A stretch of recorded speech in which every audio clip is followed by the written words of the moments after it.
Hi friends, it's me, Juanita. I'm just a gal living in California.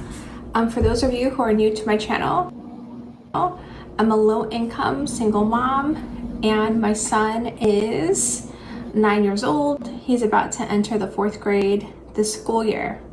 Alright, so as you know, I'm low income, so one way my family gets by each month is by going to our local food banks each week. I go by myself.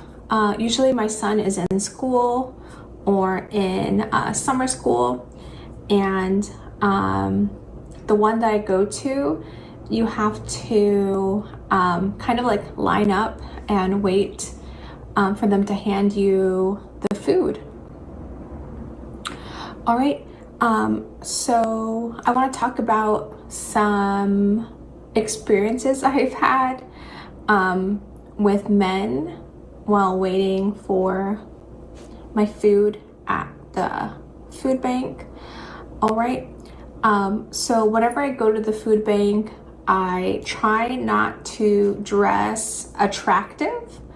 So usually I'll put like a sweatshirt on or a jacket on, and my pants might be like kind of like sweatpants, kind of like loose sweatpants, because I don't want to cause any attention to myself with the men who are in line at the food bank. Okay, so let me tell you some things that happened to me and my experience with waiting in the food line. Okay, so one time I arrived at the food bank and there was a man in line, and he said, "Oh, ladies first, ladies first, ladies first." And he wanted any lady who came by, he wanted them to stand right in front of him, and he would say like ladies first, and then he would try to talk to them and like kind of like flirt with them. And when he saw me, he's like, "Oh, ladies first, here, come stand in front of me for the line." Then I felt a little bit uncomfortable and I said, "No, thank you." And then I just got in the back of the line and waited for my turn for the food bank.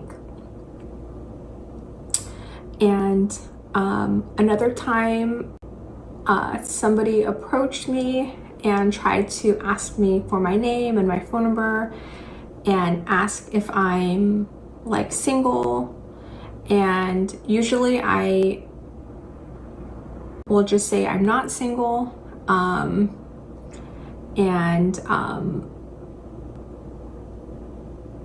So that happens a lot when I go to the food bank, where men will ask me if I'm single or not, and they want to know my name and try to get my phone number and things like that.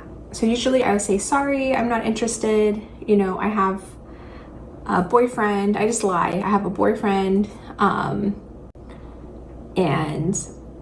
try to give them the hint that I'm not interested in talking to them or giving them any information about myself.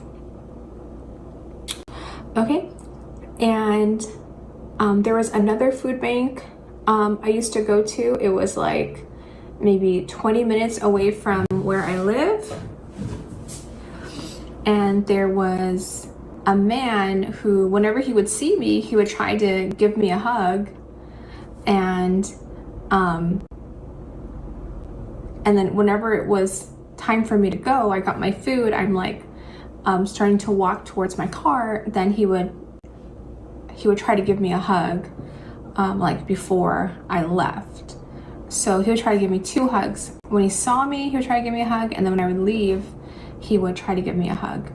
And that was like every time I went to that food bank. It was the same man every time. So I actually ended up stopping going to that food bank because he made me feel uncomfortable. Yeah, but if I go to that food bank again, maybe I'll tell the volunteers like, oh, that man's trying to give me a hug, and you know, I don't really know him, I don't really feel comfortable, and I don't really like that, and then maybe they can talk to him and tell him not to do that. But back then I just said, oh well, there's other food banks I can go to, so I just won't go to this food bank anymore. Yeah. So those are my experiences with men at the food bank. So again, I don't dress sexy. I don't wear tight clothes. I don't wear tight pants. I try to look, sometimes I don't wear makeup. I just put my hair in a bun, no makeup. And I wear like kind of like a sweater and like sweatpants, to not attract that kind of attention from men at the food bank. So other than that, at the food bank, when you're standing in a line,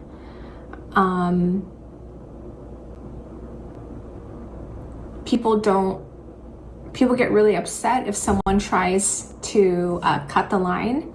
And I've seen it happen before, where people arrive at least an hour before the food bank opens and everyone's lined up. And one time someone just tried to go right in the front of the line, and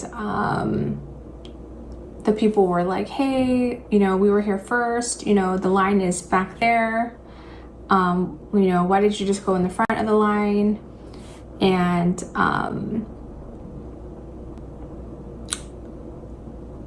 yeah, and then the person just stayed in the front of the line. They didn't care about other people telling them things, and they said, hey, like, the line's back there, but the person just ignored them and just like stayed there.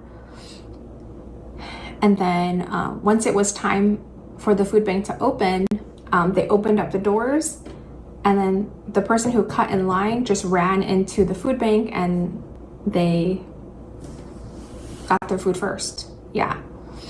So I thought that was a really strange day.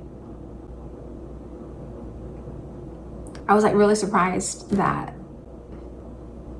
that person cut in line, and then actually right when the doors opened, they went in first, and then they were the first in line to get their food that day from the food bank.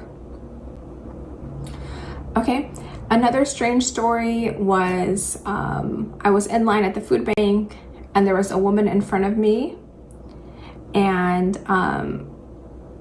she was talking to me, and then she told me her story about how she had a UFO experience when she was younger.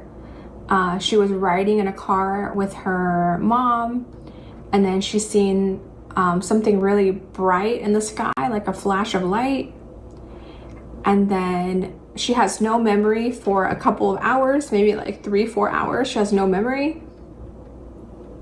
And then when she woke up, she looked at her watch and she noticed like 3 or 4 hours passed.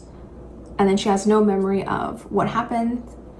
So she was kind of telling me about her UFO experience in line. So that was another random thing that happened while I was waiting in line for the food bank. All right, friends, this is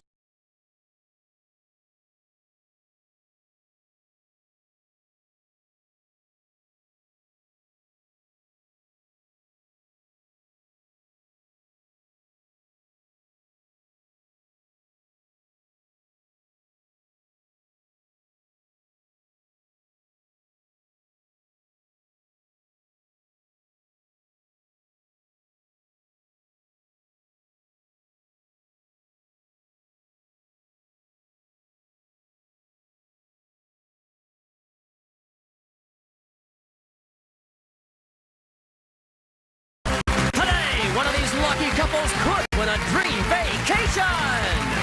Meet Carla Castro and Renata O'Neill. They're neighbors and first cousins. Carla's a teacher and Renata's a student. Meet Tiffany and Jonathan Beauregard. This married couple once went deep sea fishing together. They also got plenty seasick together. They're all here to play the wildest shopping game ever. Shop till you drop. And now here's the home drop. Pat Finn! Thank you very much. They were yelling something out there. I'm not quite sure what that was. Good to have you here. Great to have you at home. Hopefully we won't do anything to make you yell at your TV set, to smile a lot. Tiffany and Jonathan, welcome. You two are married, right? Yes. Now tell me, they say you like to do fun things together, like what? Deep sea fishing? Going deep sea fishing. Yeah? Unfortunately, we both got sick on the trip. Yeah? And we fed the fish more than we caught fish. I don't even want to have to think about that, but okay, I got the picture, unfortunately. All right, well, you guys, welcome to our show. And Carla and Renato, good to have you two here. Cousins, right? Right. Who live in the same neighborhood. Right. With a huge family on our block, about 5 families, same block. Wow, that is so cool. Good for you guys to have the family so close. Now, you two get to represent the family right now with our first stunt. You ready? All right. I'm ready. Come with me, right over here. Now, I'm going to tell you about this one, and then you got to tell me whether you want to pass or play it. Grandma Curmudgeon hates packing, but she loves going on vacation. Don't we all, right? Well, on the floor is a pile of Grandma's clothes and 5 open suitcases. When I say go, the way this is going to work is, Carla, your job will be to pack those clothes into the suitcases. Renato, you can help pack them, and then you'll close them up, and you have to carry them, all 5 of them now, across that finish line right there without dropping any items. It does seem like we're forgetting a few items here, though. Grandma, is this all you're taking with you? Oh, no, Patrick, there's much more. I found all this. Yes, thank you. There seem to be a large number of early men who've been staying at my home, but I don't know where they come from. We've heard rumors of that, Grandma. Oh, dear, oh, dear. Anyway, you can have 1 minute to pack the bags and carry all of those items across the finish line if you guys decide to play. What do you think? Pass or play? We're gonna play. Okay, we'll put you in the position right here. We'll put 1 minute on the clock. You got to move very quickly. Ready, set, and go. Start to pack. Close up the suitcases and get them across the finish line. And Renato has to do that himself, carrying the 5 bags. But both of you guys can pack them up as quickly as you can. The packing's going well, but you got to get those suitcases to close too, so they can hold them. Doesn't matter if it's neat, it just has to be carried. So he's giving you a few to pack over here, Carla. All right, get all the items into suitcases and get them closed up as quickly as you can. Just as long as you can carry them, that's all we care about. 22 seconds left at this point in the game. 22 seconds left. Maybe you could start working on this one right here and closing this one up. Doesn't necessarily have to be closed. It just has to get across the finish line. So maybe you can get creative in how you can do this, guys. Quickly, quickly. See if you can stack that up. Go across the finish line. Go make it. Yes! That qualified! Yeah! Wow! Back in the center court. Wow! You said it didn't have to be neat. You just had to be carrying them all across the finish line, and you did it. So you just earned yourself 100 points. And you get to go shopping in our mall. We have a shopper special up there, so if you find that store, you'll find a mini vacation for yourself. Here are the stores to choose. Heidi's Housewares, Gary's Gadgets, Shea Gourmet, Decker Marcus Department Store, Sally's Bedding and Beyond, Gifts Galore, and Canthony's Furniture Mart. What do you think? How about Gary's Gadgets? Gary's Gadgets means you just want to vacuum. Dee, tell us about it. The Beam Central Cleaning System. No heavy vacuum to lug. Fast, easy cleaning for every surface in your home from floor to ceiling. From Beam. Retail value $900. Nice one. Okay, over here for Tiffany and Jonathan. Wow. This next game combines the fun of military staging with the tedious task of popping balloons. Should be interesting. On our table, we have 4 items that we need you to price. First of all, we have combat boots by Original SWAT, then a tactical bag by Blackhawk, an Old Navy parachute pants, and of course, what every camper or Army person needs for their dried fruits and vegetables, a Mr. Coffee food dehydrator. Now, the items cost either $20, $40, $60, or $80. You'll be pricing them using these balloons, which, by the way, are worth $20 a piece. Now, in a moment, I'm going to ask you to price the first item. Once you decide how much you think it costs, the way it's going to work is you'll throw the appropriate number of balloons over to your partner there, Jonathan, who will pop them. If you're right, you'll hear this. If you're wrong, you'll hear this.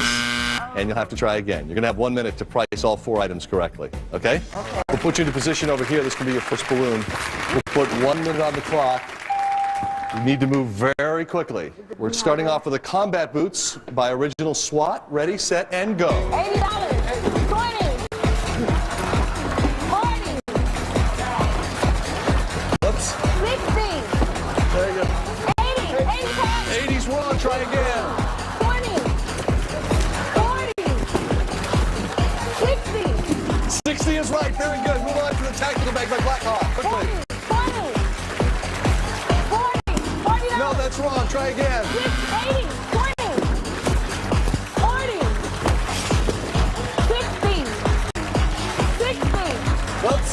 60, 80, 80 is right. Very good. Move on to the pants. Quickly. 20, 40, 40's right. Great. Now it's a dehydrator. 20, Nope. 40. You think it's 40? Okay, 40 is right. Yes, you did it. Okay. Just be careful you don't slip on the floor, okay? Can you make it back to center court here? It'll be all right? Very good. Well, you just earned yourself the points, and now you get to go shopping in our mall. Maybe you'll find our shopper special. Where to go? Furniture Mart. Canthony's Furniture Mart means you just won a dining set. D. Ashley's Casual Country Style Asheville Dining Collection. All wood construction designed in a classic two-tone finish to add charm to any decor. Furnished by Ashley. Retail value $1,298. Wow, nice prize. Messy contestants, we'll clean them up and we'll come back and do some more fun stunts right after this on Shop Your Drop. I hope you can stay with us.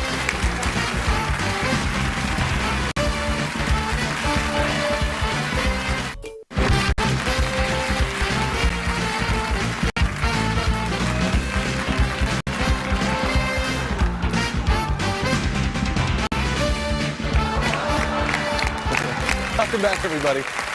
Did you hear this one? How many crew members does it take to clean up a contestant? Jonathan, have you ever had that many young women all over you? I like it, though. You like that? Yeah. With all that shaving cream, we could have got your goatee and your mustache there if you like. They can keep that one on there. All right, you guys, it's been a good game so far, and now we're going to continue to move along as Tiffany and Jonathan get to go first this time. Come with me. Okay. And listen carefully because you can pass at this point in the game if you want to. Now, Grandma Curmudgeon found a bunch of items that fell off a truck. She thinks they're antiques, but they're really not. Grandma? Of course they're antiques, Yes. Patrick. What are you saying Okay. there? I have more high-quality antiques than your mom Seal does in her entire place. Don't bet on it. You should see how much stuff my mom has. Anyway, some of the items are worth more than $20. The others are worth less. In a moment, Grandma will show you the first item and ask you if it's antique. If you believe it costs more than $20, you'll humor Grandma and you'll yell out, antique, like that. Put them on our antique table. That's right right, over here. antique. You can only keep 5 of the 8 items. Now, if you believe an item costs less than $20, you'll yell junk, and that means, Jonathan, it'll be your job to throw it out. You'll have 1 minute to correctly identify 3 items worth more than $20. I mean, 3 antiques worth more That's than $20. right, Sorry. exactly. I don't want to be hearing junk. Okay. What do you guys think? Pass or play? Play. We're going to play? Okay, good. Not sure, but we're going to go for it. All right, we'll put the time on the clock. Ready, Grandma, set, and go. A radio, a lovely radio. Look at that. She says That's it's antique right. worth more than $20. We're about to find out. Okay, next one. Next is lovely tiger table. Isn't that Okay, you're going to keep a total of 5 of the 8. junk? How throw could that you one say out. such?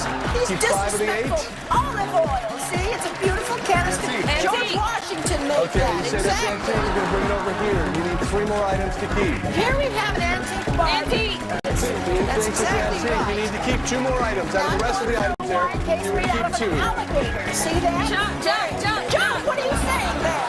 Okay, Very keep going, Grandma. disrespectful This children. wine rack, what do you think? You need to keep 2 more items. You have 3 left. That's for darn sure now. Okay. That's for darn sure. Now we have Next a one, what do you clock. think? Look at that. Now that's the real deal right there. Jump. Say that proper jump. Okay, and then we have for you the final one. That's a lamp. Okay. Take it over there. Good job, you guys. Just in time. Let's see how well you did. 3 out of the 5 of these have to be correct in order to do it. The first one we have for you here. Take a look. It's our olive oil can. You said that you thought this would be an antique and worth more than $20, and it's actually junk, so we can't give you that. throw that one away. Okay, next one we have for you right here, this radio. You say you think this would be worth more than $20, that's why you called it an antique, and indeed it is an antique at $80. So we'll give you that one. We'll come down here and let's get away with this lamp right here. We see the lamp. You think it's an antique worth more than $20. You get right antique at $40. One more right and you'll do it. We go over to our wine rack. You thought this would be an antique worth more than $20. If it's right, you'll do it. And it is junk at $15. Can't give you that one. Come on, Barbie. And sorry. And finally, our Barbie doll here. You think this one's an antique. If you are right, Antique. you'll do it. Antique. You sure? Antique. Yeah, you did it. Very good. $50 value. Head back over here. You just earned yourself 200 points, and you can go shopping in our mall. Pick a store for us. What do you think? Might find the shopper special up there, so good luck. Bedding and Beyond. Sally's Bedding and Beyond means you just want some personal care products, Dee. Wall His and Her Personal Care Appliances. Precision design shavers, trimmers, and hair improvement kit. Ideal selection of grooming tools. Wall, bringing quality and value home. Retail value $278. But hang on, Pat, because Sally's Bedding and Beyond is today's shopper special. You're going on a tropical desert getaway. Casablanca Resort, a tropical desert getaway in Mesquite, Nevada. Championship golf course, fine food, live entertainment, and a spa with state-of-the-art pampering. Call 800-459-PLAY, Casablanca Resorts. Wow, that's great, you guys. Good for you. I'm happy for you. All right, we have our final stunt. Carla and Renando are over here. And, all right, you guys, here at Chop You Drop, we want to help families communicate more. You've got a big, close family, all live on the same block. Well, now you get a chance to communicate a little bit better because we're going to see how well you two will understand each other underwater. The way it's going to work is going to be showing you words associated with water. Then you're going to put your head in the water and you'll say it. At that point, Carla, it'll be your job to repeat the word. And if you're right, you'll hear this. You're going to have 1 minute to get 4 out of the 7 words correct. Okay? We'll bring you around here, Carla. We're going to put 1 minute on the clock. I'm going to show you the words right here. Use the microphone so we can hear you. Ready, set, and go. Here's your first one. Shark is right. That's 1. Next one. Mermaid. Mermaid is right. That's 2. Next one. Fish is right. That's 3. If you do one more, you'll do it. Seaweed. No. Say it again. Shoe. No, say it again. Sand. Say it. You pass on that one? Okay, go on to the next one. What? Boat is right, and you did it. Very good. All right, let's head back to the corner of our mall. And I was being a stickler with you because you were saying seashell and the word was actually shell on the previous one. So either way, you got it. We'll give you 200 points and we'll give you the chance to go shopping. Pick a store for us. Heidi's Housewares. Heidi's Housewares means you want stemware, right, DD? Yes. Oneida Crystal Stemware in the elegant E pattern. Champagne flutes, wine, martini, and burgundy glasses. Oneida, your table is ready. Retail value $360. Very good. Come in handy for the celebration here. Well, it's a tied score, 300 points apiece. That means it all comes down to what we think is the most exciting minute and a half on television, our Shoppers Challenge round, right after this in Chop You Drop.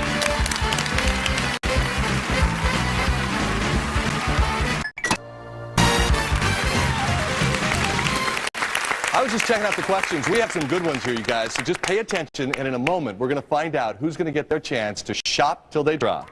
Ready? Ladies, we'll ask you to get into position. We'll give you 1 minute 30 seconds on the clock. Good luck to both teams. Of freight train, training wheels, or training bra, which is most commonly intended to help someone ride a bike? Yes, Carla? Training wheel. Correct. Of titanium, platinum, or plutonium, which is a type of American Express card account? Yes, Renato? That's right. Complete the name of this California NFL team. The Oakland, yes, you're in first, Tiffany. That's right.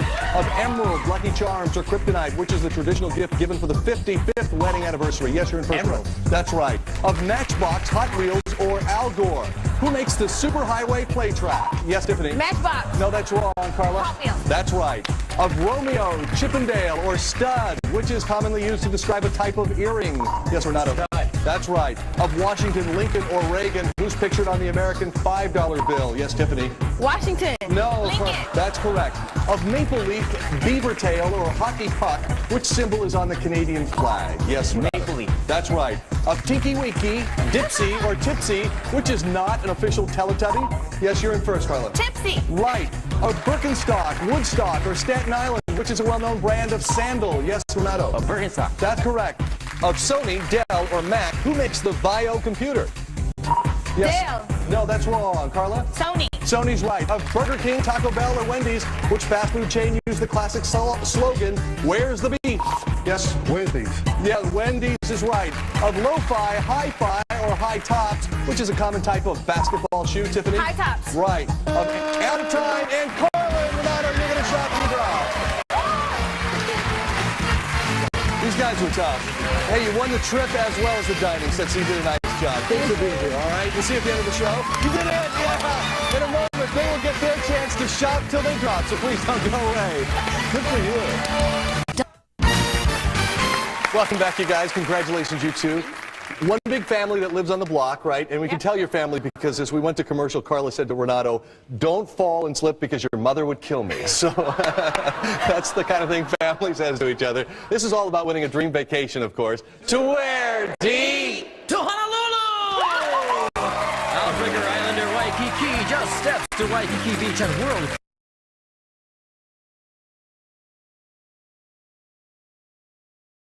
shopping and dining. Enjoy a true Hawaiian experience at the Outrigger Islander Waikiki, where your island adventure begins. Okay, you ready? Minute 30 seconds on the clock. Good luck, you guys. Ready, set, go. First box. All-clad non-stick grill pan has an exterior layer of hard coat. Anodized aluminum for easy care. Taking that back. Be careful on the stairs there. Get it to D and hit the bell. Next one, the porthole picture frame. This nautical style frame has a mirror in the center and room for 2 of your favorite photos. Takes that back to Leslie's House of Music. There you go, making good time. Next one, the Sony integrated remote commander operates up to 12 components and has 15 keys that can be used for macro functions. And take that back to 24 carats at your jewelry store. Be careful. The dog bed, comfy for your pup with a dash of whimsy from freedog.com. Close to Anthony's Furniture Mart over there and the bell. Next one we have for you is the Panda Bamboo Cabinet. Great as a side table and stowaway. Going to take that to Heidi's Housewares.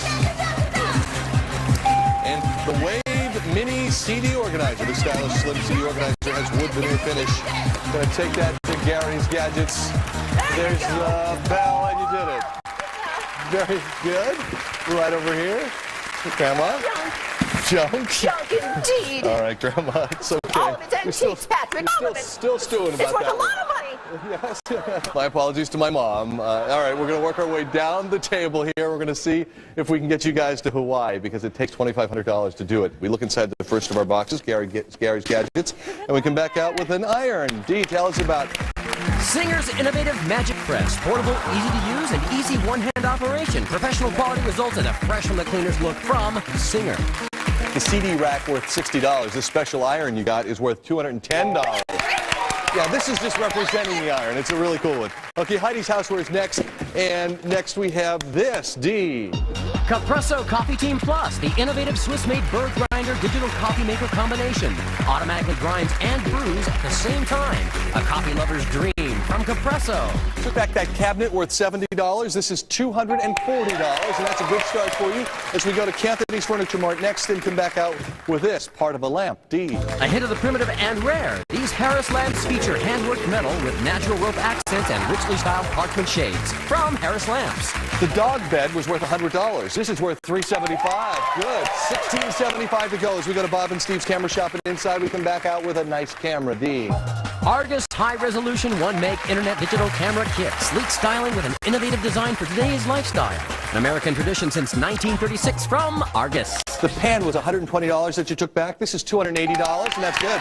$13.95 to go with two more boxes here. Trying for Hawaii, and you'll be wearing this if you make the trip. D, tell us about it. Michael C. Fina's beautiful gold toggle bracelet from their spectacular selection of jewelry, silver, china, and giftware. Visit them at michaelcfina.com. That remote was $180. This is $387, however, so that's good. All right, down to our final box. No matter what happens, you get to keep all of this great stuff, including the vacuum you won earlier and the stemware. We look inside Leslie's House of Music. and we can back out with this, Dee. The Party Pack karaoke system has everything you need for great karaoke entertaining in one compact bag. Fun is in the bag with the Party Pack. From Sound Choice, www.soundchoice.com. This would be great for you guys with the whole family getting together to do some karaoke. We need it to be worth $1,008 to go to Hawaii. It's actually worth $580. But you want some great stuff. Sally's betting will be on at the big prize with over $800, you guys, this time around. Over $3,300 in prizes, though, so nice job. Thank you for being here. Thank you for being here. Thank you for being here. See you next time on Chop to Drive.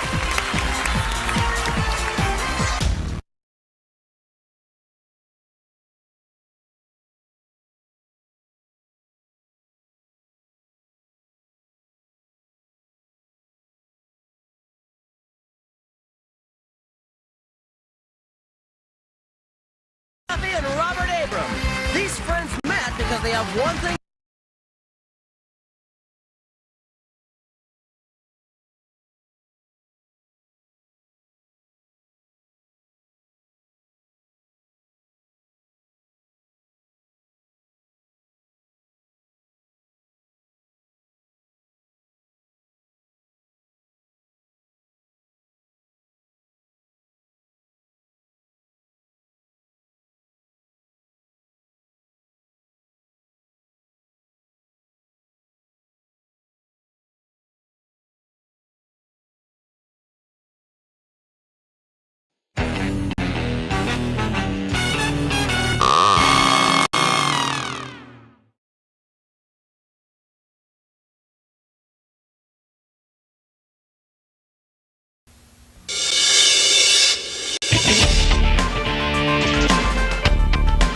Welcome to Friend or Foe. I'm Kennedy, your game show third world dictator. Now you will watch this show and tell me how great I am. Okay. Before the show, 6 total strangers learn secrets from each other's past and use that information to form 3 teams.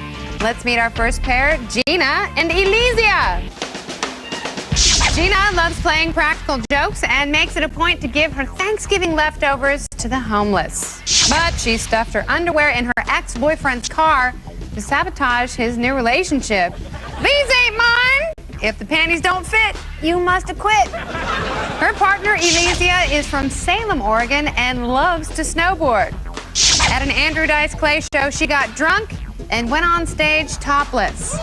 Let's meet our second pair, Rob and Christopher. Rob is from New Jersey, and he loves watching the Food Network. Well, Rob better turn off the TV and work overtime because he's $20,000 in debt. His partner, Christopher, is from Texas. He enjoys traveling and going to clubs. And Christopher openly admits to enjoying deep-pantsing people at his local pool hall. Well, I hope your partner's wearing a belt. I know I'm not. Come and get me. Our final team, Manuel and Sandy. Manuel likes water skiing, and he can grow a full beard in a few days. And here's a hairy tale.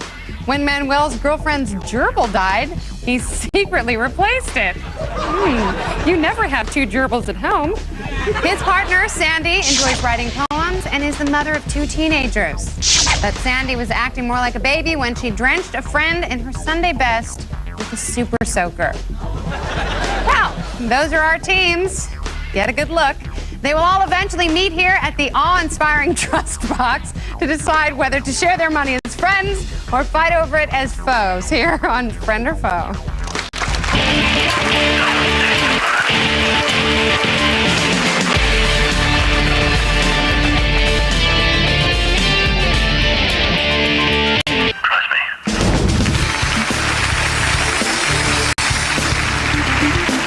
Our 3 teams are in game position, and in this round there are 4 questions worth $500 each. Both team members must agree on an answer and lock it in order to score. You guys have 15 seconds for each question. All right, let's start round 1. I'm going to give you 4 choices, followed by the question itself. And here we go. Bacon and eggs, hotcakes and sausage, waffles and home fries, or bagels and fruit. Which foods would you most likely see on the menu of a continental breakfast? And begin. Bagels. Bagels and fruit. Yeah, let's do it. Fruit thing, definitely fruit. I stayed at a lot of cheap hotels in my day. Bagels and fruit. Yeah, bagels and fruit. Bagels and fruit. All 3 teams have locked on bagels and fruit, and the correct answer is bagels and fruit. 500 for everybody. And starting the round off right. Here's your next question. Start Me Up, Revolution, Satisfaction, or I'm a Believer? What rock song did Microsoft license for the launch of its Windows 95 software? And begin. Start Me Up. You have to pick one. You could Satisfaction, let's do it. All right, let's just go with Revolution. Okay. Let's do it. All right, all three teams have locked. Gina, the panty planner, and topless Elysia, you guys have locked on Revolution. Rob, Deep in Debt, and Deep Handsing Christopher, you locked on Start Me Up. Manuel, the Gerbil Sneaker, and Super Soaker Sandy, you locked on Satisfaction. The correct answer is Start Me Up. That means, Rob, you and Christopher have 500 more for 1,000 into your trust fund. And here's your next question. Princess Leia, C-3PO, Darth Vader, or R2-D2? Which character uttered the first words in the original Star Wars film? And begin. I think it is Princess Leia. Okay, Princess Leia. I think it was C-3PO, personally. Darth Vader. Darth Vader? Yeah. C-3PO or R2-D2? You think so? C- C-3PO didn't talk. R2-D2. All right, our three teams have locked. Gina, you and Elysia locked on R2-D2. Rob, you and Christopher locked on Darth Vader. Well, Manuel, you and Sandy locked on Princess Leia. And the correct answer, no one's right, it's C-3PO. Final question of the round. It looks like Robbie and Christopher are ahead. You have $1,000 in your trust fund. The other two teams are tied with 500 apiece. Last question, round one. 1, 5, 15, or 25? According to a report on ABC's Primetime Thursday, what is the minimum number of times the average person lies in one day? And begin. Okay, I think it's 25. I think it's 25. Do you think it's 25? 25? Let's say 5. I'm gonna go on. Why not? 5 or 15? Why? I'd say 5. It's 5? Yeah. 5. All right, our three teams have locked. Gina, the panty planter, and topless Elysia, you locked on 5. As did Rob, Deep in Debt, and Deep Handsing Christopher also locked on 5. Manuel, the Gerbil Sneaker, and Super Soaker Sandy, you locked on 25. And the correct answer is 25. That means Manuel, you and Sandy have $1,000. Rob, you and Christopher have $1,000. You are moving on to round 2. Congratulations. Manuel and Sandy, that last question put you over the top. You are also moving on to round 2. And I'm sorry, Gina and Elysia, nothing could buoy the two of you. I'm afraid you've been eliminated from the game. So why don't you pour yourselves out of the station and over to the trust box.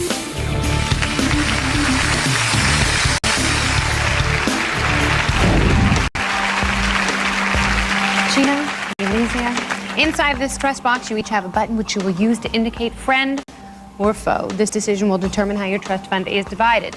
If you both choose friend, you'll split your earnings, each getting $250. But if one of you chooses friend and the other breaks trust by choosing foe, foe takes the entire $500 and friend gets nothing. Now, if each selects foe, then neither of you gets the money and you both leave here empty-handed.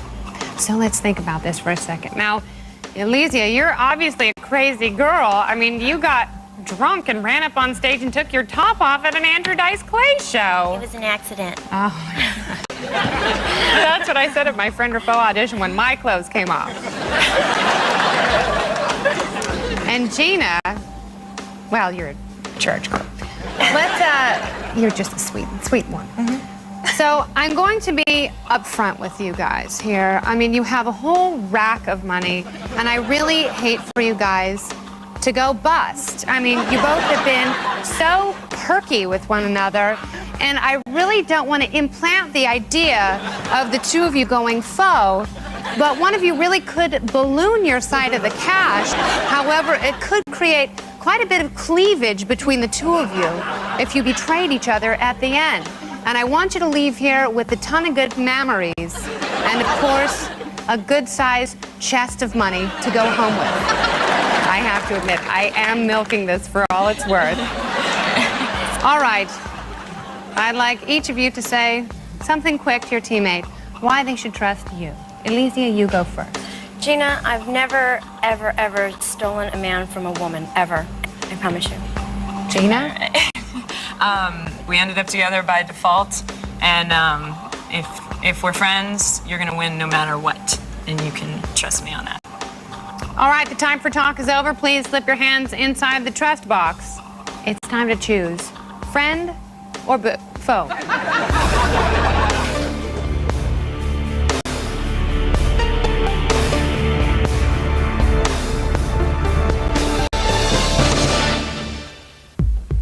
Time's up. Your decision is locked. Please place your hands on the table.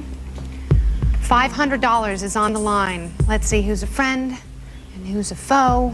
And Lizzie, you trustworthy soul, you went friend. Gina, you went foe. You've taken all the money, $500 today. I bet you feel like a real booby. Oh.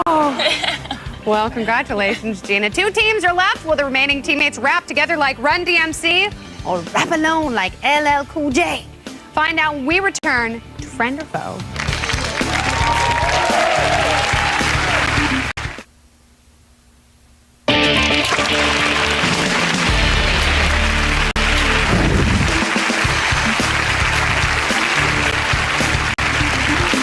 We are back with our final round of Friend or Foe. Rob, Deep in Debt, and Deep Hansen Christopher have $5,000 in their trust fund. And now you guys have the chance to earn thousands more. If you can correctly answer our 10 questions, every right answer gives you $500. Every wrong answer gives you a strike. 3 strikes and the round is over. But if you guys get all 10 out of 10, we will double the entire amount of your trust fund for a grand total of $20,000. That's right. 60 seconds. 10 questions. Take a deep breath. It's time to play right or wrong. 23rd century or 25th century when Buck Rogers returned to Earth? No idea. 25th? Right. England or United States? Current location of the London Bridge? United States. Swear to God. Okay. Right. Extreme Gulp or Super Big Gulp, the largest fountain drink available at 7-Eleven? Extreme Gulp. Extreme Gulp? Right. The Eagles or the Beatles, first to go certified platinum? Beatles. Beatles. Wrong. Now and Again or Once and Again, TV show where a brain gets a new body? Now and Again? Sure. Right. Blind or not blind, Louis Braille? Not blind. Not blind. Wrong. Alaska or Wyoming, least populated state according to the 2000 census? Wyoming. Sure. Right. British or German, the battleship Bismarck? British. Wrong. That was your 3rd strike, but you guys did get 5 questions correct. That's a whopping 50%, and it means you put an additional $2,500 in your trust fund. Your total today, Robin Christopher, is $7,500. So, the only question is, are these guys going to find gold, or will these fools and their gold soon be parted? We'll find out when we return to Friend or Foe. Stay tuned.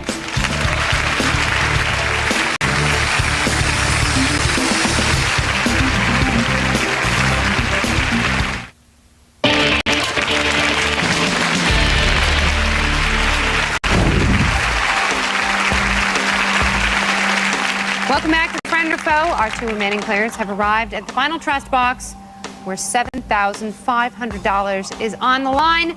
Rob and Christopher, you both know your options, but there is a little bit to talk about. Now, you go to pool halls and take your friend's pants off? I think that says a lot about you, Christopher. I think that's a really interesting habit. Either you want to embarrass them or you want to see a little behind. Ow! Ow! And Rob, you're $20,000 in debt. That's a lot of money, and it worries me today that you are going to try and take the kitty all for yourself. But before you make any big decisions, you each have a little bit of time to convince your partner to go friend. And Christopher, I'm gonna let you go first, baby. Go ahead. Oh, thank you. Dude, this is some significant cash. Splitting it down the middle, it's still gonna be 2 bits of significant cash. Amen. Let's do the right thing. Rob, what would you like to say? Well, you know, I have all this debt, but my main thing now is getting my car up and running again because I don't want to be walking the streets. We got here as a team. It's still a lot of money, and I think we should do the right thing. All right, well, the moment of truth is at hand, and normally I would just step back, but in this instance, I think we need some closeness. And if you don't mind, I would like to hold each of your hands while you're voting. Is that okay? That's fine. Sure. All right. Please slip a hand inside the trust box. It's time to choose friend or foe.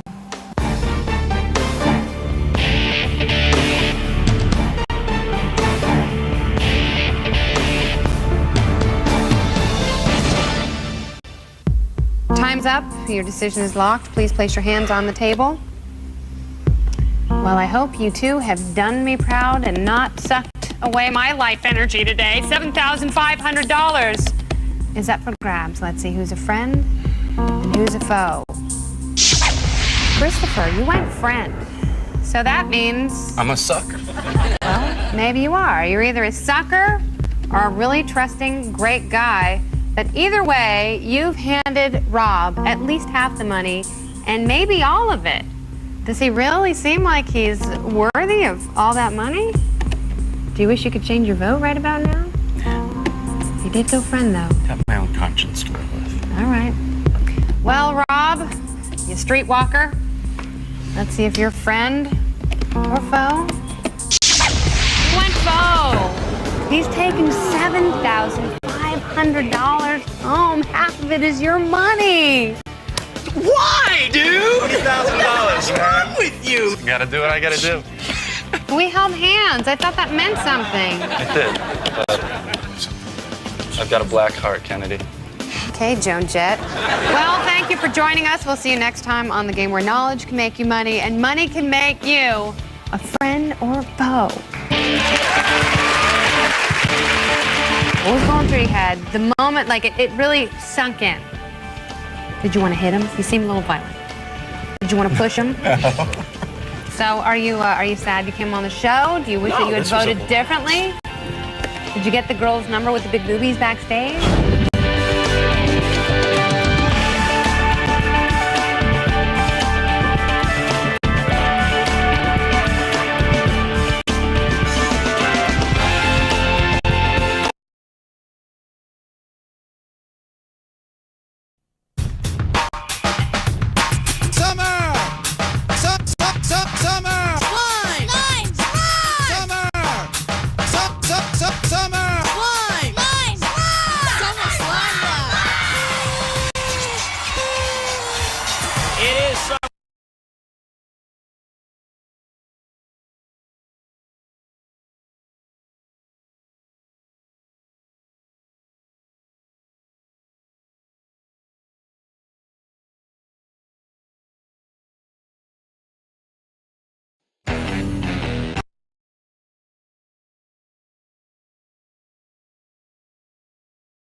Well, hello there. Welcome to Friend or Foe. I'm Kennedy, your game show dance instructor. Care to tango? In a moment, these three players will have to choose between these potential partners. Three people who they've never met, never spoken to, never even accidentally dialed. Together, these new teammates will move through a world of trust, knowledge, and betrayal. They'll work together to build a trust fund and ultimately decide whether to share the money as friends or fight over it as foes here on Friend or Foe.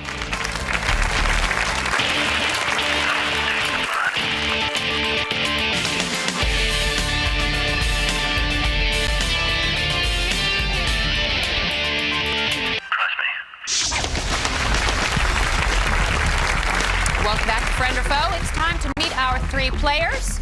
Our first player is Greg. I'm an apartment manager. I like playing cards, and I'm a proud member of the NRA. But I'm sure Greg isn't so proud of the fact that his house was put into foreclosure. Next, we have Heather.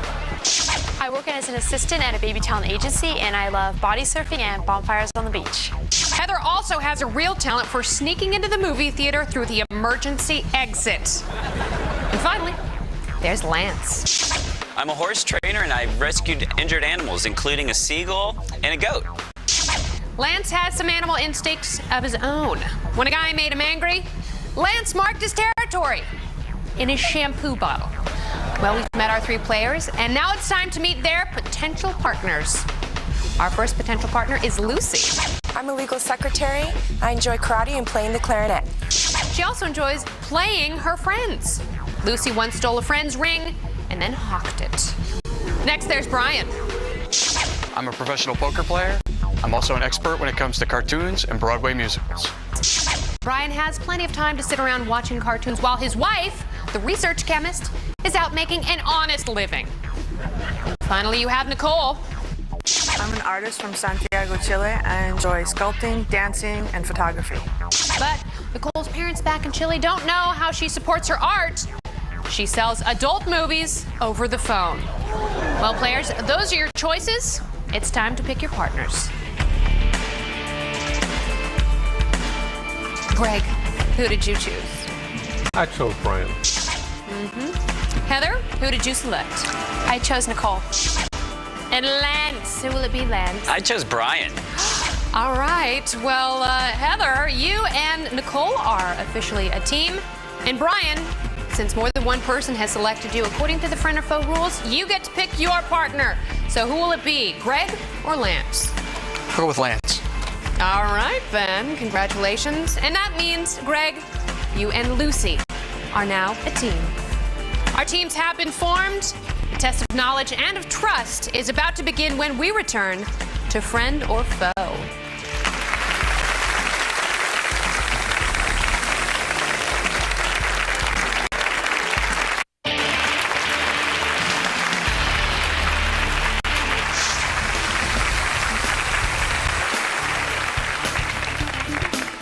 Welcome back to Friend or Foe. Our three lovely teams are in game position. They've got their game faces on and their stations have been wired so they can all hear my voice. I'm placing $200 in each of your trust funds, a little something to start the game with. And in this round, there are 4 questions worth $500 each. You have 15 seconds to answer each question with. And remember, both players must agree on the answer and lock it in at the same time.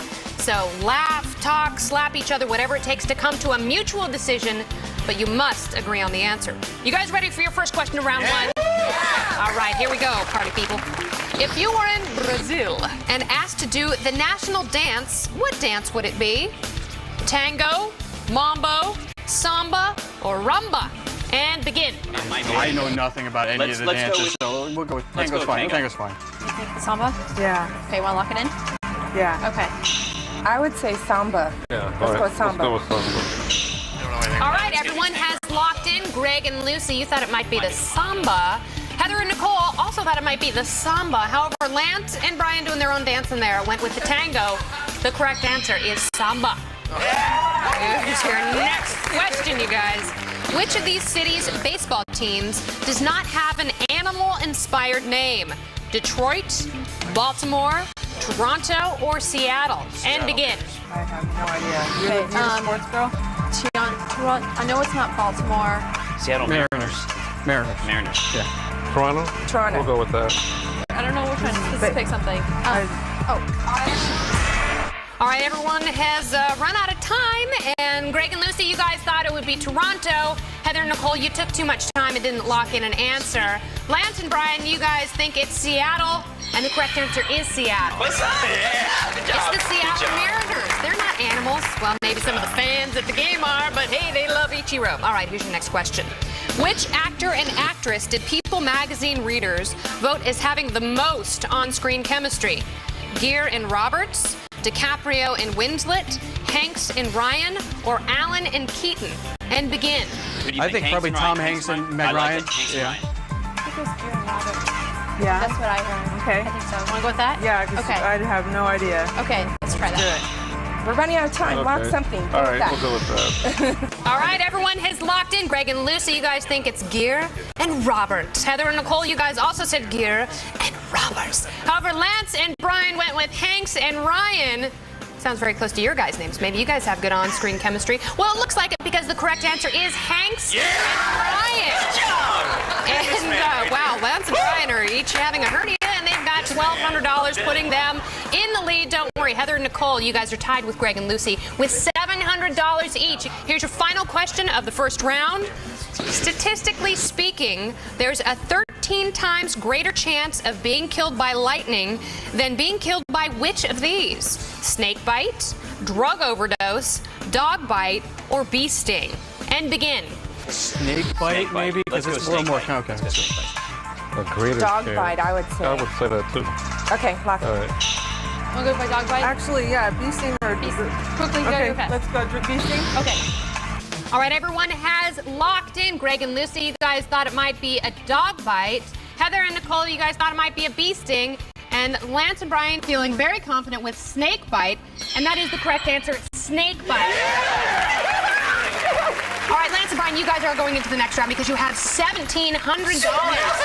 Greg and Lucy are tied with Heather and Nicole. They've got $700 in each of their trust funds, and according to the Friend or Foe bylaws, whoever took the least amount of time answering the questions moves on to the next round. Heather and Nicole, you guys took the least amount of time, so you are moving into round 2. Congratulations. $700. However, Greg and Lucy, that last question didn't work out for you guys, but there is another question. Are you going to split the money as friends or fight over it as foes? Well, you have to decide as you take a walk to the trust box.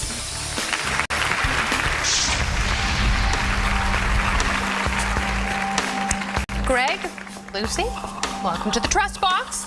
Inside this trust box, you each have a button which you'll use to indicate friend or foe. This decision will determine how your trust fund is divided.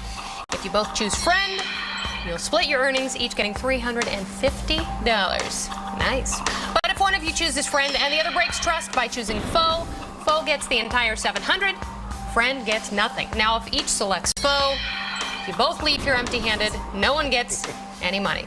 And remember, Lucy, he's already lost a home, so he didn't really care about losing you. No offense. And Lucy, our little legal secretary, she hawked her friend's ring. She has no problem taking off with your cash. But I'm going to give each of you a moment to state your case. Why should your teammate trust you, Greg? Go first. Well, first of all, that was only 1 out of 7 houses, and I still have the rest of it. All of them? Yes. Wow. Impressive. Geez, you sound like a greedy guy, Greg. Lucy, what do you say? Wow, I was really young and stupid, and that was then. This is now. I'm glad we're here. We did the best we could. Oh, you're definitely going to vote, friend. Yeah. All right. The time for talk is over. Please, each of you slip a hand box. It's time to choose friend or foe.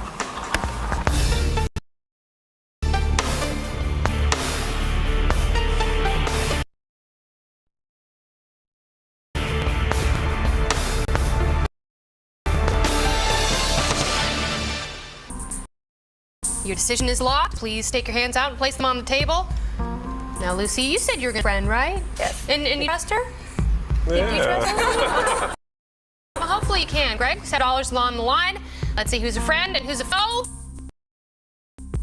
Lucy, you... Oh, Greg, you went friend. Lucy, you get all your money. See, I'm so trustworthy now. Let me have your cash. All right, I'm sorry. Very sorry. Cash. Right? See, you have 7 houses. All right, 2 teams remain, and will their teammates work together like a smart ensemble, or will they fall apart like a cheap suit? Find out when we return to friend or foe.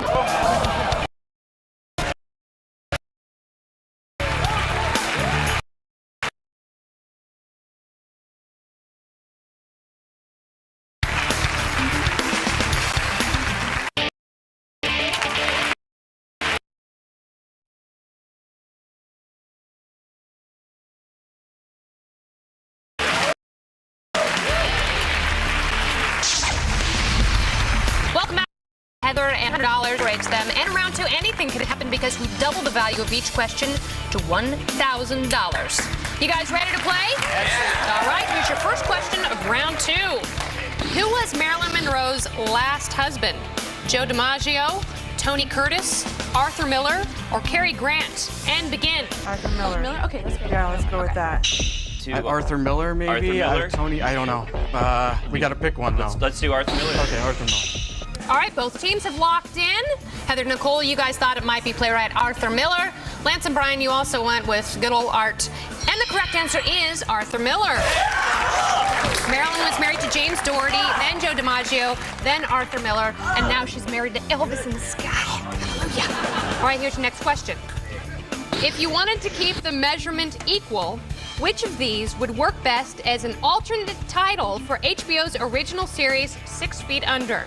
66 inches below, 2 yards down, a quarter mile beneath, or 6 centimeters south? And begin.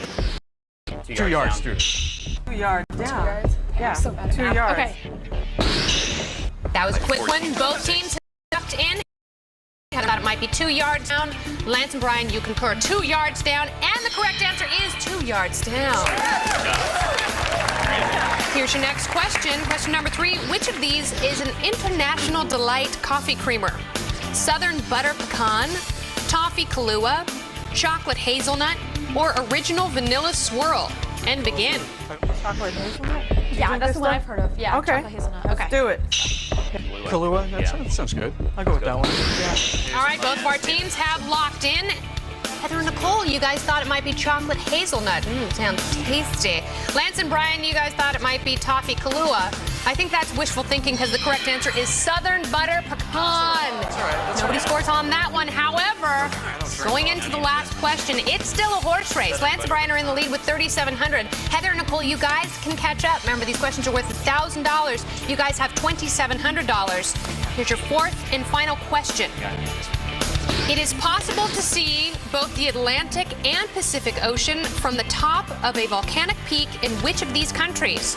Costa Rica, Cuba, the United States, or Angola? And begin. Costa Rica, yeah, I think so. Yeah, I think Costa Rica. I think you're right. Want to go with Costa Rica? Yeah. Yeah. Want to go with that? Yeah. Okay. Okay, let's do it. Let's see how well you guys know your geography. Both teams have locked in. Heather and Nicole, you guys thought it might be Costa Rica. Lance and Brian, you guys also say it's Costa Rica. If you're right, you're going into the final round. And the correct answer is Costa Rica. I just love their manly enthusiasm.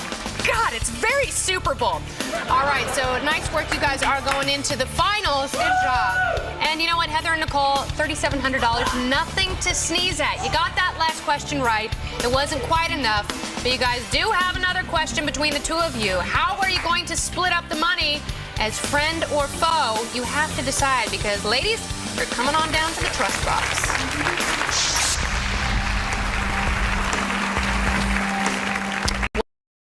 Welcome to the trust box, ladies. Nicole, Heather, here we are. Your trust fund is worth $3,700. Let's review for a moment.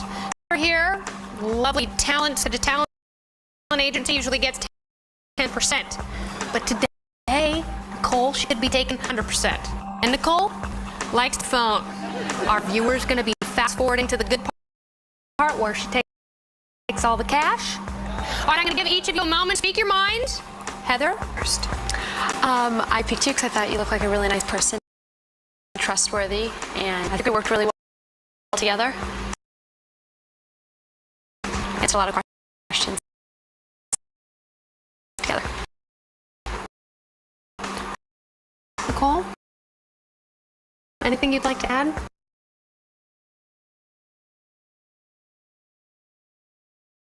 My parents do know now what I do because I didn't want to be choosing. You would have been my first choice. Very believable. Which one of you looks sweeter? It's so hard. You look pretty sweet. You think you're going to go?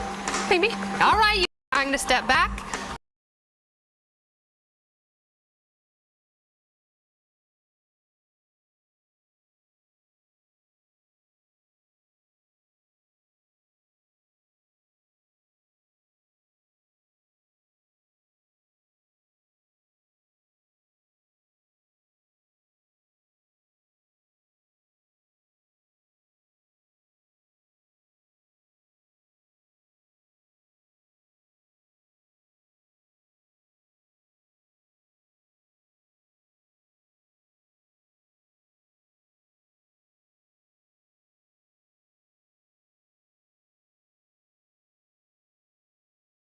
Because it's time to choose friend or foe. All right, time's up. Your decision is locked. Please take your hands out of the trust box. You do look like a very wholesome, nice person that, you know, if you say you're going to go friend, I believe you. And Nicole, you know, it's like you're going to be honest with your parents now. You just said it. $3,700 is on the line, and money makes people do strange things. Let's see how you guys have voted. We're about to find out who's a friend and who's a foe. You went foe, you went friend! Nicole, you trusted her! $3,700. $3,700. Nicole, look at her. I told you, she's gonna take all the money. And you said, yeah, I don't want that to happen, but you still went friend. All right, when we return, money and alliances will be on the line as our two remaining players go for the big money and then go mano a mano to determine if they're friend or foe. We'll be right back.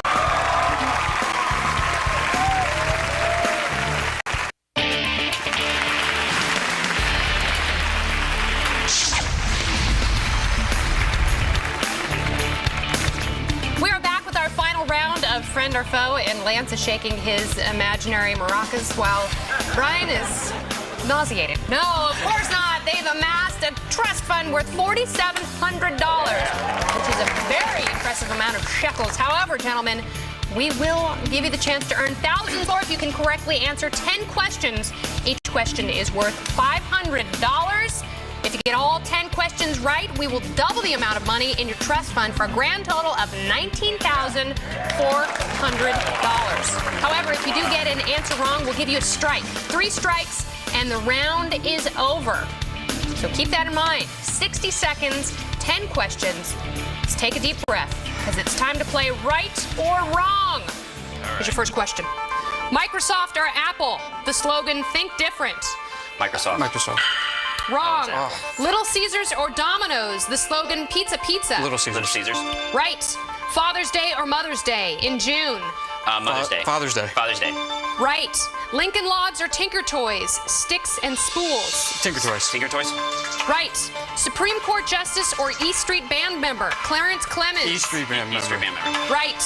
Red or white? Blood cells that carry oxygen. White. Red. Right. Colorado or Florida has 2 time zones. Colorado. Colorado. Wrong. Ivy League or Seven Sisters? Wellesley College. Seven Sisters. Right. Meteorite or meteoroid? Still in space. Meteoroid. Right. Crocodile or alligator? Izod Lacoste emblem. Alligator. Crocodile. Right. Congratulations, you guys. The round is over, and you correctly answered 8 questions, giving you an additional $4,000 in your trust fund for a total of $8,700. Sweet. Lance, I want you to give Brian the hug you can right now, because you guys can split the money as friends, or you can fight over it as foes. You guys have to take the final walk to the trust box.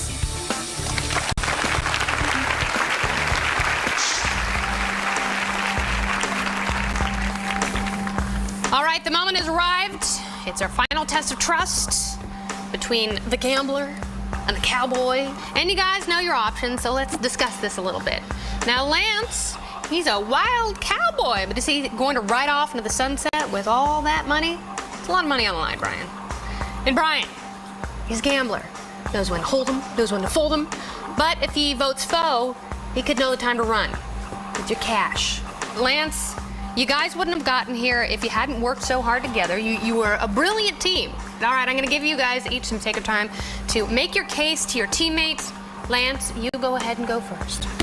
Good karma, man. We both picked each other, and I won. This is way more money than I thought, so I'm happy, very happy with half. All right, Brian. Like you said, we worked well together. If it wasn't for you, we probably wouldn't be here. Same, it goes the other way. I agree with you. All right, well, let's see. The moment of truth is at hand. Please slip a hand inside the trust box. It's time to choose friend or foe.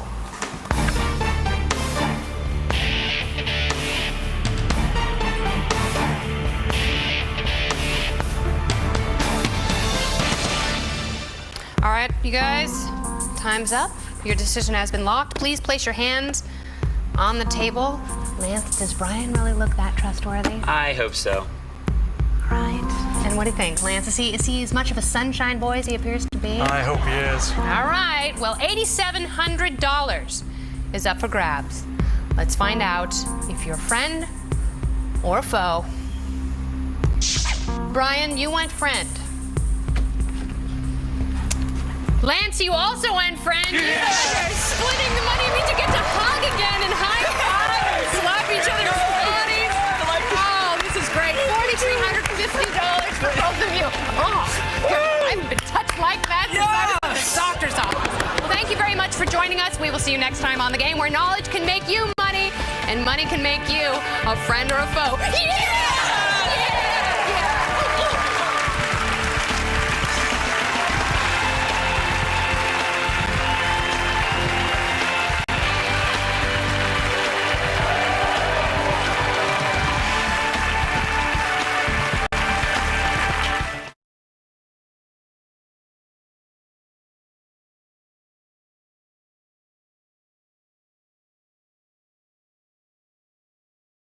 And they'll face the toughest decision of all: who gets the biggest share of the money. This is Divided. Let's meet our players. I'm Brendan, I'm 25, I'm an Uber driver from Austin, Texas. I want to give back to my family like my mom and my grandparents and just have them settled real good in life. I'm Dara, I'm a 35-year-old accountant from Liberty, Missouri. I've been a working professional for 10 years. Arrogant is always a note I get. Some people don't like to listen to a woman. I'm Kyle, I'm 33, and I'm a concierge from Rochester, New York. I want a French Bulldog puppy, which is very expensive. The responsible adult in me says I should pay off my credit card debt after I get a French Bulldog puppy. I'm Samantha, I'm 26 years old, and I'm a competitive ballroom dancer from Chicago, Illinois. When I was 20 years old, I decided to open a competitive dance studio for children. We started having only like 20 kids, and we've grown into over 100. Welcome to Divided. I'm Mike Richards. Welcome, team. You ready for the rules? Yes. Ready to go. Do it. Fire away, fire away. All right, I'm going to fire away. You'll have 60 seconds to answer each question unanimously. But don't take too long because as time ticks by, your bank goes down. You also want to be accurate in your answers because every wrong answer will cut your bank in half. Now, none of you is guaranteed a share of the money. One of you will be eliminated. And at the end of the game, hopefully you'll have a huge bank. We'll divide it into 3 unequal amounts. You guys have to decide who gets what. All right, everybody good? Yeah. Yes. Let's play Divided. Questions in round 1 are worth up to $5,000. There's one correct answer. Here's the first question. Based on a 2015 survey from Mike.com, which was the most common way 18 to 34-year-olds met their significant others? A, mutual friends. B, work. Or C, dating apps. Your clock starts now. It's obviously C, dating apps. It's 2015. It's 18. Dating apps, let's agree and move on. We're wasting money. It's C. Let's go with C, guys. It's dating apps. Dating apps. Dating apps. Where's dating apps? Let's go. Let's go. Some money. Let's go. Come on, I'm there. Dara, do you have a significant other? I do, I'm married. How did you meet? At a club. So no one else here is married? No. I was married, but then divorce happened, so. But how did you meet? Mutual friends at a bar. Oh, that was one of the options. Yeah. That you guys Yeah. didn't pick. But yeah. All right. You guys said C. Are they right? Oh, what? Live and The learn. correct answer was friends. Almost 39% of people meet their significant other through friends. I guess it's important to have friends. Your bank stays at 0. It looks so lonely when it's up there like Sorry. that. Next question. And now that you guys have kind of settled into the game, I'm going to offer you 2 takeovers. So if at any point you want to just end the discussion, hit the takeover button, and that'll lock in your answer for everyone. So keep that in mind. Here's the next question, worth up to $5,000. According to a Gallup poll, which of these did Americans say would be their biggest concern in calling a customer service center they knew wasn't in the U.S.? A, the knowledge level of the rep. B, ability to communicate with the rep. Or C, knowing the job had been outsourced. Your clock starts now. B, guys, I think it's B for sure because when they're outside of the country, it's hard to understand. Yes, you said B. Brendan? Guys, let me talk. It's really hard to understand people in India, in Right, different countries. right, They have a B. language barrier. I agree with B. But everybody's had this struggle, though, so we all know All of these about problems this. This exist, is a but real B is the deal. strongest one. Communication. Let's go with B. Let's go with B. I agree. Here we go. Lock it in.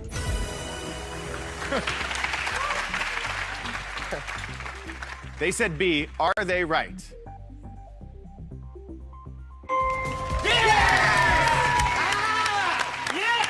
You guys now have $3,288 in the bank. So much more than 0. All right, better. don't forget you have 2 takeovers left. And here is the final question of round 1, worth up to $5,000. Which of these contains the most number of words? A, the Bible. B, the U.S. tax code. Or C, Tolstoy's War and Peace. Your clock starts now. Guys, let's eliminate real quick. Let's Can eliminate C. I work Let's for the Met eliminate Opera C. as a supernumerary, and I know War and Peace is one of the longest operas in the world. Okay. I know it's a substantial, long Okay. I think like it's. opera. I'm debating So it's a between A and C. possibility. I don't think it's the Let's think tax about code. what- I'm a Christian. I know my Bible game right now too. So I'm thinking that the Bible is going to be. If you know how big it looks, I don't know how many pages you're saying is in there, to how thick guys. it is in pages. I'm going to say War and I Peace. think it's C. I think it's the book. I think it's Tolstoy. He's a really good writer. Whoa! Kyle, That was brave. Kyle has hit the takeover. No one else had really even put anything up there. We're gonna lock in C for all of you. What was the rest of the team leaning towards? Brendan, we'll start with you. I was stuck on the Bible solely because I'm Christian. I know the size of it, so that's what I was going with. Dara, what do you think about that takeover? I work in tax, so you think I would know how big the U.S. tax code is, but it's all what do digital you- now, what so do you it's do? a lot. I work in tax accounting. You're an accountant. Yeah. Yeah, so that's a lot to do. That's a lot to do with But the tax but it's all code. digital now, so it wasn't knocking out the tax code. I was knocking out the Bible. I was thinking it was between B and C. Okay. You know what? I kind of agree with Kyle. Yeah. Okay. Well, you don't have a choice because Kyle hit the takeover button. Well. If you're right, you'll have $5,853 in your bank. If you're wrong, we'll cut your bank in half. He said C. Is he right?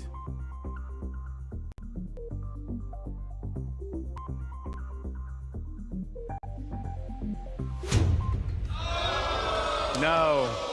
The correct answer was B. My accountant told me that the tax code has 3.7 million to 4 million words in it. The Bible, 800,000 words. War and Peace, 587,000 words. Yeah, you guys just got taxed, is what you did. You now have $1,644 in your bank. But in the next round, the questions are worth up to $10,000, and then you'll have to vote to eliminate one member of this team. That all happens when Divided returns. Stick around.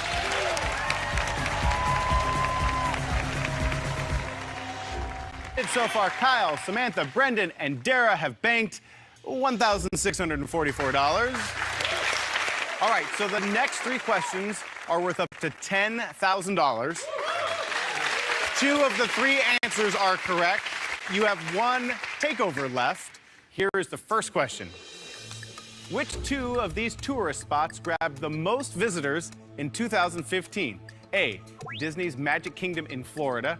B, the Statue of Liberty. C, the Louvre Museum.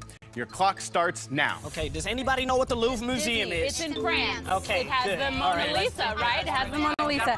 I'm thinking Disney for sure. Disney we already for know sure. Disney's locked in. That's already easy. It's the other two, Statue of Liberty and the New York, though, is so big. Everybody's about going to New York, guys. When were the terrorist attacks, though, and did tourism? 2011. I am a really big Disney fan. No, not I am a New really York. big Disney fan. I go to Disneyland all the time. It's Yes, we really know Everybody Disneyland. loves it. We're agreed on Disney. It's the France. second one. So You many say the Louvre? I think it's A say the and Louvre. C. 30 seconds. I got A and C. A and C. A and C. A and C. 1, 2, 3, go. Okay. If you're right, you'll get back on your feet, which will be great. You'll have $6,037 in your bank. If not, you'll have $822 to be exact in your bank. They said A and C, Disney's Magic Kingdom in Florida and the Louvre. Are they right?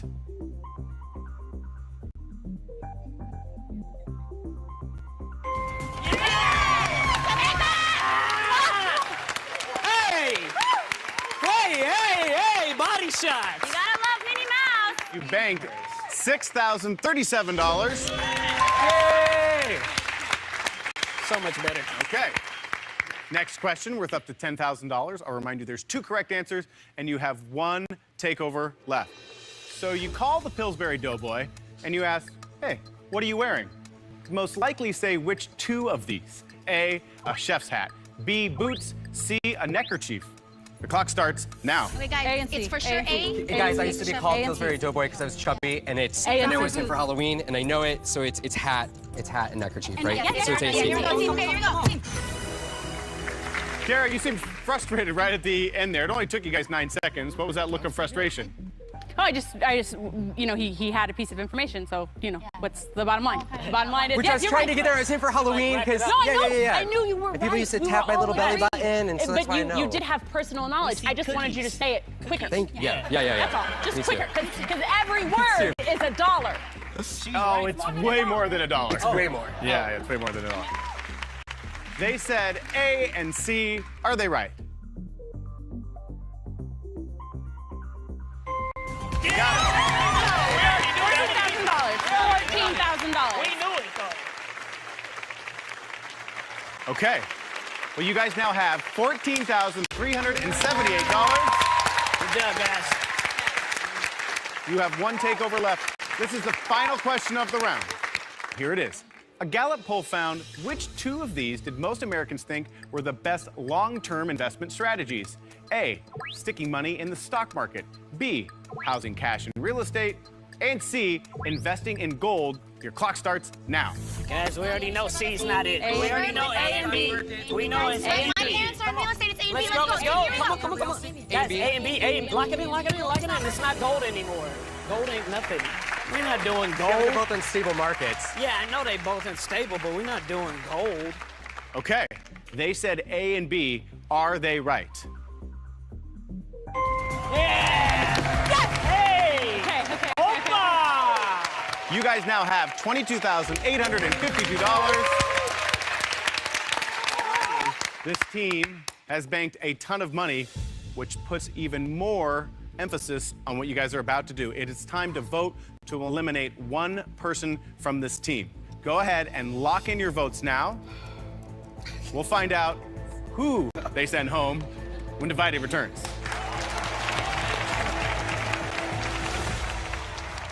Welcome back to Divided. Okay, team, before the break, I asked you to vote to eliminate one member from the team. Kyle, I'm going to start with you. Who did you vote for and why? This was really hard. I picked, actually, Dara. I think you're a little bit stronger and more opinionated, and I can listen better, just like moving forward in the game. So that's what I picked. Okay, Samantha, who did you vote to eliminate and why? I chose to eliminate Kyle because the facts are the facts. He was ballsy and he hit his buzzer, but at the end of the day, he cost us some money. If I'm looking in the long run, I see similarities in me and Dara, so I think she gives us a good kind of team effort. Okay, so Brendan, who did you vote for and why? Had him put Kyle up on there. Really, because of the yellow button thing, no, honestly. Because we really got money coming in, and I really felt more secure with my two counterpartners and my females next to me. Okay, so Dara, it comes down to you. If you voted for Kyle, he's eliminated from the game. Who did you vote for and why? I voted for Brendan because I felt like Kyle came back with the Pillsbury Doughboy. But I mean, you know, but it was just tough. Okay, because 3 of you did not agree, I'm going to give you 10 seconds where you're not going to lose money, and if 3 of you can agree on who to eliminate in that time, your bank stays where it is. Start the clock. I'll go with Guys, we got Kyle. 10. Yeah, okay, locked in. Wow. What? One bad takeover, one good answer. Well, I mean, it's like there's 2 people who want to send me home, and then it's easier for her just to say me. Okay. Well, Kyle, that is 3 votes for you. You've been eliminated. Good luck. I think I should still be playing because I made a decision. I think I was passionate about my decision, and I was the only one to use the takeover button. But I think, you know, being bold and being brave and making mistakes is part of the game, and I did. Okay. We're down to 3. The 3 of you have earned the right to play on, and you have an enormous bank, you guys. $22,852. And next question's worth up to $15,000. And in this one, you have to put all 3 answers in the proper order. You do have 1 takeover left. Use it wisely. Okay, here is the question. As of October 2016, put these people in order of how many Twitter followers they have from most to least. A, Kim Kardashian.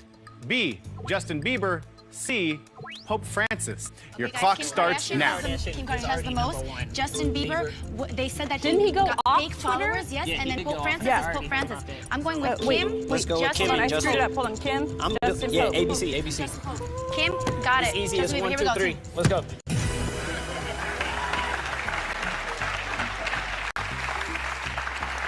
Oh, Dara, you do not look happy. What's going on? I just worry that we made a mistake. I thought that I had heard that Justin recently went off Twitter.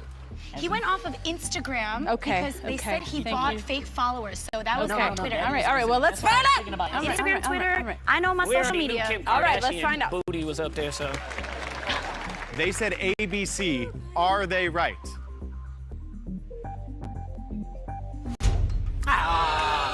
No. Damn, the Pope? No, not No, the Pope. Justin The was correct ahead of answer Kim. was BAC. Justin Bieber has 88 million followers. Kim Kardashian, almost half, 47 million followers. Pope Francis, 10 million followers. You guys now have $11,426. The one last question you guys have is worth up to $25,000. After that, you'll have to decide who gets what share of the money. A lot riding on that last question. We'll find out what happens when Divided returns. Back to Divided. Well, this team had a ton of money. They just got their bank cut in half. They have $11,426. And this next question is worth up to $25,000. Yeah, we need it, guys. We need it. Now, for this last question, one answer, two answers, or all three answers are correct. You guys have to decide. You have one takeover left. All right, here is the question worth up to $25,000. Which of these are true of the American Red Cross? A, won't take your blood if you have a fever. B, founded by Clara Barton. C, 1 gallon of blood taken per donation. The clock starts now. Okay, guys, it's for sure A. It's for sure A and I think B, but I'm not sure definitely who not C. Clara No, Barton not C. is. It's a pint. They don't take a gallon. They take a pint. No, I'm talking about B. Who's Yeah, Clara, A and B. though? Who is Clara? I don't know who it is if That's it's on what I'm there, but saying. I don't think it would be only one But answer. we're losing money, though, You guys so. want to add B on But there? we'd rather be right than not. Do you want to add B on there? Because I don't know who Clara. She sounds like she's somebody that might be Do in you want to there. add B? Let's add her. Do you want to add her? I say Get B. it, get it, A let's and get B? it. Hey, come on.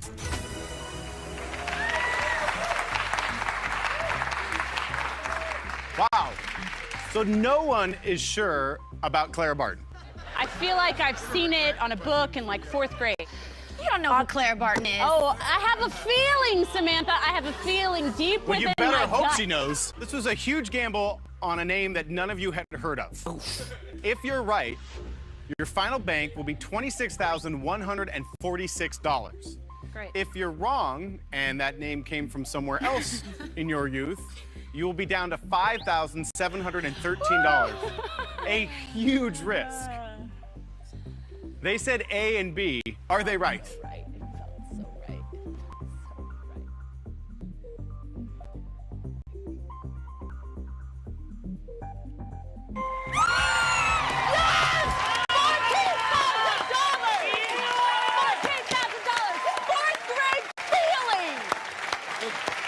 A 4th grade feeling.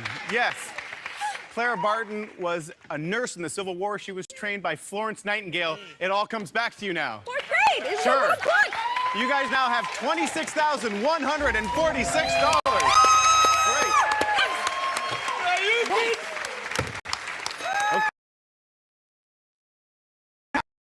We are going to divide that bank unequal amounts. 60%, 30%, and 10%. Now, guys, I'm going to give you 100 seconds to decide. But just like everything else in this game, as time goes by, your bank goes down. You ready? Yep. Start that clock. Okay.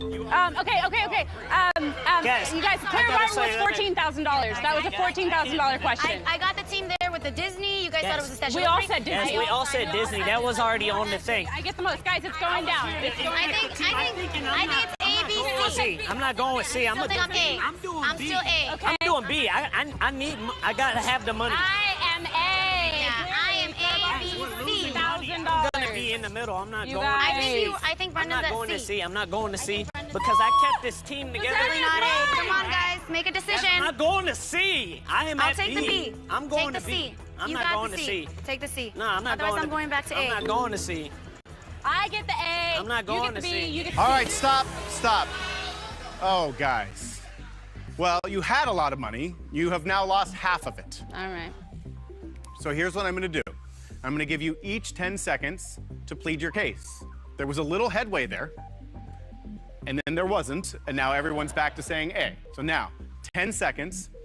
Samantha, go ahead. I think I deserve A. I think I was the strongest player. I voiced my opinion. I was direct. Brendan was a little bit quiet. Dara was good too, but I think she wasn't as direct as I was. I think I deserve A. Time. Brendan, 10 seconds. I'm going to go ahead and go with B. I'm going to be in the middle because I was already as the middle team. I was vocal, and I had time, and I kept our team as a unison to make sure that we weren't scrambling everywhere like chickens with our heads off. Time. Dara, 10 seconds. I deserve A. $14,000 was the last question. I knew it. Brendan, you did a great job keeping us together, but you didn't really win us any points, any questions. You didn't know any answers that you were like, this is the right answer. Okay, that's time. Someone step up. Do not let this come down to 0. Start the clock. I think I was the most vocal. I think I still get A. I got C. I'm going A. Lock it in, guys. Lock it in. Wow. Brendan, what happened? Now, they already had their little minds made up, and you know, I'm not about to lose more money. I came here to get some money. That's right. I gotta get some money. I gotta do something, so. Well, Brendan, kind of the common sense of the group, walks out of here with the least amount of money, $1,172. That's fantastic. Dara, who played a strong game, walks out of here with the second most amount of money, $3,515. And Samantha, the ballroom dancer, champion of the game today, you walk out of here with the most, $7,030. Congratulations. Congratulations to all of you. Good job making a decision. Tune in again to watch 4 new strangers put to the test. Will they go home with a ton of cash, or will they leave empty-handed? Find out next time on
by answering questions as a team. But ultimately, they are playing for themselves. In the end, they'll face the toughest decision of all. Who gets the biggest share of the money? This is Divided. Let's meet our players. I'm Morgan, 23, sales associate from Moreno Valley, California. At work, a lot of customers are very impatient. I know how to deal with them. I know how to respond fast, and I'm gonna have everyone fall in line and just listen to me. I'm Steve. I'm 46 years old. I'm a high school math teacher and wrestling coach from San Diego, California. I work with 180 teenagers that already think they know everything. How could I not be more prepared for this? Joyce, 35, college athletics administrator from Cleveland, Ohio. Working with athletes is no different than playing this game. I want to be respected, and I want people to also be my friend. And this is the way that I'm going to approach the game so that I can be successful and win the most money. I'm Landon, I'm 30 years old, I work in digital marketing, and I'm from Greensboro, North Carolina. I worked in Dubai, I've worked in Tokyo, I've worked in Hong Kong. I've had dinner with the royals in Dubai. I can hold my own in front of everyone, and no alpha dog on this show is gonna intimidate me. Welcome to Divided. I'm Mike Richards. Welcome, team. As you know, you'll have 60 seconds to answer each question unanimously. But as the clock ticks down, so does your bank. Also, keep in mind that before the end of the show, one of you will be eliminated. Let's play Divided. Let's do it. In round one, each question's worth up to $5,000, and there is one correct answer. Here's the question. From a recent Gallup poll of Americans who already have children, what was the top reason given for not having more kids? A, I don't have the money. B, I'm too selfish. Or C, I don't have the time. The clock starts now. I would say I don't have the money because kids are very expensive. Yeah, $1 million As a recent mom of a two-year-old, I have you're waiting two for the kids. A and C. Locked in. I'm gonna go for A. All right. I think I heard Joyce and Steve both say they have kids. Joyce, how many kids do you have? I have one of my own and then 2 bonus children or stepchildren. So the reason why we're not having an additional is because of money. How long have you guys been married? 3 years. Where'd you get married? We got married at the courthouse here in Los Angeles. Okay. Was it a big affair, family there? It was not. It was actually pretty secretive. How long before it became an unsecret? When the show airs. Morgan was very, very firm. You don't have kids? No, I don't, but I know that they're expensive. I'm the oldest of 5. Were you the most expensive of the 5? I think I am. Yes, and still am.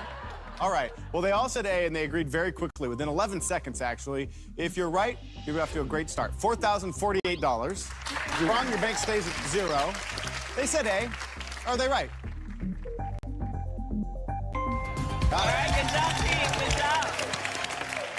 You guys now have $4,048. Good job, guys.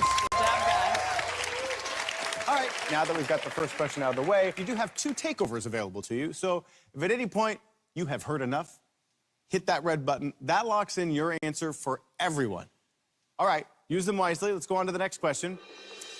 Which state is home to 4 NBA teams? A, New York, B, Texas, or C, California? The clock starts now. Definitely California. The 2 in the Bay up north and Oakland 2 down Raiders, south. 49ers, and the... We're NBA team. NBA team. NBA team. Golden Lakers, State, Golden Clippers. State, Clippers. Am I missing Lakers. Golden State Warriors, Clippers, Lakers. Okay, maybe I'm gonna change my answer. California, I'm New York, thinking that's it's all I always Texas hear right about now. sports. Texas, San Antonio Spurs, Houston Rockets, Dallas Mavericks. Texas. What's the 4th one? We're losing money. Are we okay on Texas? 30 seconds. I know it's not Texas. California Let's after go. that.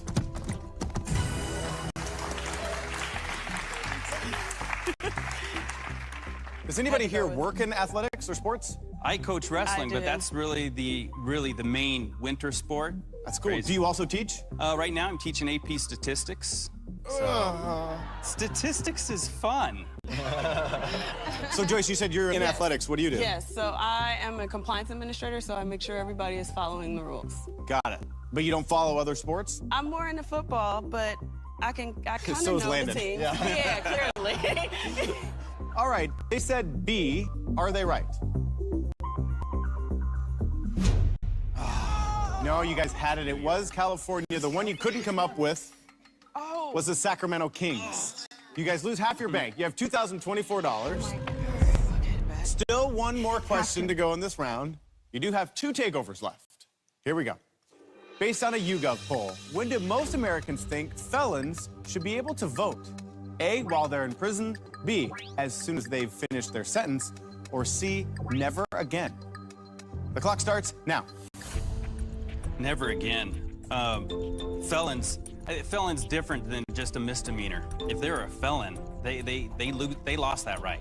But I think most Americans feel like once you paid your time for the crime, that you should be able to enter back into society. There's While a lot that's of second- difficult, there's a lot of I think second people chance are okay with programs. the second chance. Yeah, There is. I think they should be able to vote, but if I'm not mistaken, I think felons can't vote. They can't. Yeah, they but, can. But but this there's is not a what big most argument Americans for it. think. But there's not a big argument for it either Yeah, to they get should. felons They right. should be able to after their time. I think they should be. I able think to 30 vote. seconds. I think it's B as soon as they finish their sentence. Let's Are go we in with B. agreement? Let's go with B as soon as they finish their sentence. Okay, let's lock it in. Landon, how do you feel about this? You kind of swayed the group. I mean, there's a lot of second chance programs out there. I think, you know, there's so much white collar crime these days. Why should someone be excluded from voting for just something, you know, a mistake in the past? And I think most Americans would agree with that second chances are good. All right. They said B. Are they right? Good job. Good job. Second chances, baby. Good job. Yes, they do. Yep, you're absolutely correct. They do, and you guys end the round with $3,894. We could have done better. We'll do better next time. But one of you will not be having a second chance because one of you will be eliminated. You vote for that elimination at the end of the next round. Find out how it all turns out when Divided returns. The Divided so far, Joyce, Landon, Morgan, and Steve have banked $3,894. Keep in mind that at the end of this round, you will be voting to eliminate one member of this team, which puts an enormous amount of pressure on the next 3 questions. And those questions are worth up to $10,000 each. And in this round, 2 of the 3 answers are correct. You do have 2 takeovers left. Here is the question. From a survey reported in Business Insider, if 2 people were friends with benefits a year ago, which 2 relationship statuses are more likely today? A, they're a couple. B, they're just friends. C, they don't even talk. The clock starts now. I'm gonna go with they don't even talk, because if you're friends with benefits and therefore you already gave up the goodies, and what else more is there to look forward to? Yeah. So within a year, it's probably didn't die down and they probably have new buddies. I'm gonna agree with C, they don't even talk, but I also think that some people just remain friends. I just think it's highly unlikely that those people will turn into an actual couple, like A. Especially if they define themselves that way to begin with. Yes. If they define themselves as friends with benefits, they're either gonna just be friends or they're not gonna see each other again. Exactly. I think that's it. 30 seconds. Are we all with C and B? B and C? Yes. Let's lock it in. No, hold on. C and B. CB? CB. Anybody here have personal experience in the... I hesitated because I still, my friends with benefits are still my friends with benefits. So have any of the ones that started off as friends with benefits turned into a couple for you? No. Okay. They said B and C. Are they right? Good job. Okay. You guys now have $7,982. Let's keep it going. All right. Quick pause, though. Let me ask you this. Who's not carrying their weight? I'm gonna have to go with Morgan. For me, she's the weakest player at this point. And this is coming from a person that said what the sport team was what was wrong. But you said nothing, You're right, which I is did a it, lot but you were less right. than what I said. And that's the problem. That's the problem. Okay. So now, don't forget, you do have 2 takeovers left. As we move on to the next question. From Consumer Reports last year, which 2 of these are features you should skip when buying a new car? A, a backseat DVD player. B, backup camera. C, built-in navigation. The clock starts now. We know it's C because built-in navigation, we all have phones now. Somebody who has kids, those DVD players in the back, they save your life. Yeah, but the backup cameras, yes. With a backup camera, people can't even back up without a backup camera. I think the built-in navigation is very for sure. Everyone needs Nobody navigation. uses the navigation. Everybody has their I think phone. everyone has a phone now. Everybody uses Waze, and Waze is the best, and it's not on So I navigation. think the backseat DVD, Garmin is A out. and B, backseat DVD player and backup camera are just useless. No, You don't those. we definitely need CB. backup cameras. They've CB. saved a lot of kids' lives. 30 I'm on seconds. the A and B. Backup camera. Excuse me, A and C. The I'm gonna go with backseat A and DVD B, player for sure. and the built-in navigation you can skip. The navigation B, yeah, will sorry, fail. I You was- have to I was update wrong. it all the time, A and and B you for have your sure. phones. The DVD 20 player, seconds. the Navigation is way technology more fails. important than a DVD player or camera. Are we on A and C? Are you guys still on 15 B? seconds. So we want A the and C. navigation. Okay. We wanted A navigation. and C? A and C. A and Nope. C? I'm gonna go with A and B. 9 seconds. Backup camera doesn't make it. Are you taking over? Okay. I should take over. Okay. God, I hope she's right. Well, I don't have kids, so the DVD player wouldn't do no good for me. And most cars, the backup camera, that's what in newer cars. But if you have an older car, you're definitely not even gonna have a backup camera at all. I think you're not gonna have that. you're trying to take into what you need personally instead of why it isn't necessary. So that's why I don't agree with your And answer, going and that's why I went forward with the to make your takeover. car an asset. Yeah. All right, well, let's lock in A and C for everyone. If you're right, you guys will have $9,011. If you're wrong, we'll cut it in half. You'll have $3,991. Joyce said A and C. Is she right?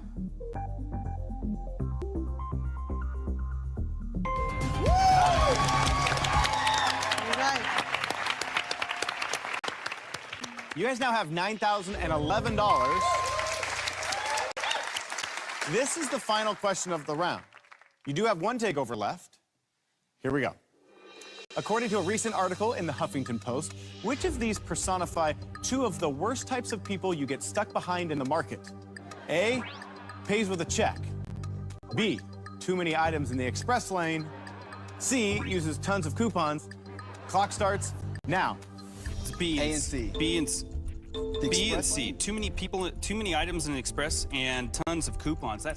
That just slows the I line would down think like pays, crazy. pays with check, though. That, But or they cash, write that. It's some nothing prehistoric compared to. stuff. Yeah, pay That's with the check nothing and used. coupons for sure. Coupons take time. You have to scan them. I don't think the express lane's a problem anymore because of self-checkout. You have to sign it. You I have don't think to the go express through the lane's a whole problem process. at all. I'm agreeing with that one. I think it's A and C. Yeah, I think A and it's C. pays with a check and uses I tons of agree. coupons. Hey, I'm the most impatient shopper. I hate retail. I can't stand it. I A and agree. C. 30 seconds. The whole reason. Wait. The whole reason you get in the express lane is because of those. But self-checkout, But you can replace always, the express I lane. agree All with right, that okay. argument. Self-checkout A and C. makes it. Let's lock it in. Lock it in. Wait. Got it. Steve, you were really thinking it was too I many just items in don't the think. express. Well, people don't pay with a check anyway anymore. That's just not used. You know, a lot of stores still have the express lane. Yeah, they do have the other one, but that I see people get pissed off in that express lane if you have too many. But the more we talk it out, thinking maybe pays with a check isn't correct, and that it's the too many items in the express lane. But I still hate being stuck behind a person who pays with a check. Got it. They said A, pays with a check. C, uses tons of coupons. Are they right?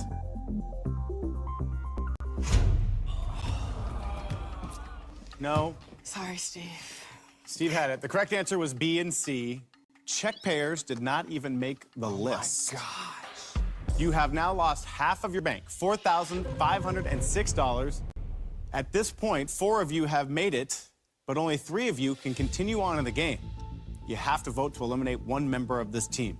Go ahead and lock in your votes, and we will find out who is going home when Divided returns.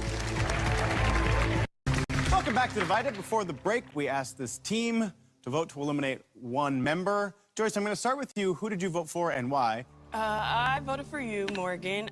Again, I think that when you were vocal, it wasn't really saying much, and we need people who are definitely going to bank some money at this point, so I need some right answers and some good convincing. Morgan, who did you vote for and why? I vote for Joyce. Because I actually feel the same way about you. You know, you actually said some answers that was right, but you also have said some that was wrong. And, Did you give any right answers? Yes, I have. I have. Yes, After I have. everybody else did? Yes, no, wrong. After No, everybody that's else not, did? that is not true. That is not true at all. Landon, who did you vote to eliminate? I voted for Morgan as well because you haven't brought a lot to the table. I mean, you're very vocal, and that's great. But I have a feeling like going forward, I'm going to know the questions because we've got the sports out of the way. We've got the ones I didn't know out of the way. All right, so Steve, that's 2 votes for Morgan. If you voted for Morgan, she's eliminated from the game. Who did you vote for and why? I voted for Morgan as well. I had calculated that statistically there was a significantly higher probability of success with Landon, Joyce, and I going on. Morgan, I'm sorry, that is 3 votes. You have been eliminated. Give her a round of applause. Thanks for being here.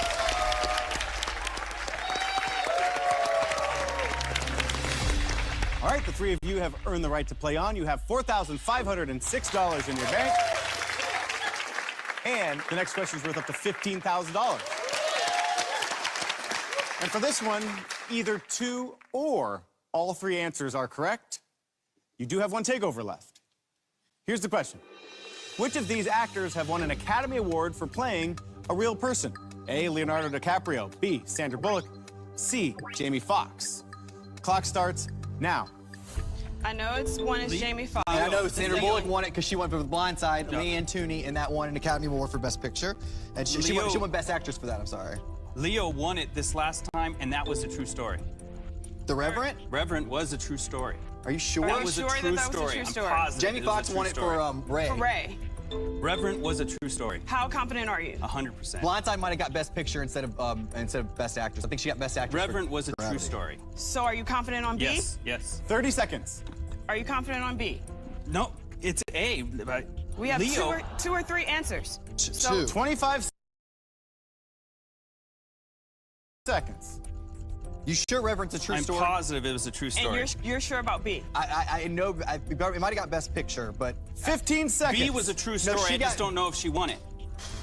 B was a true story. 10 seconds. A and B. A and B. A and B? A and B. No, C is definitely right. 5 A seconds. and C. A and C. B and C. 3, B and 2. C. Reverend's We don't on have any one. time left.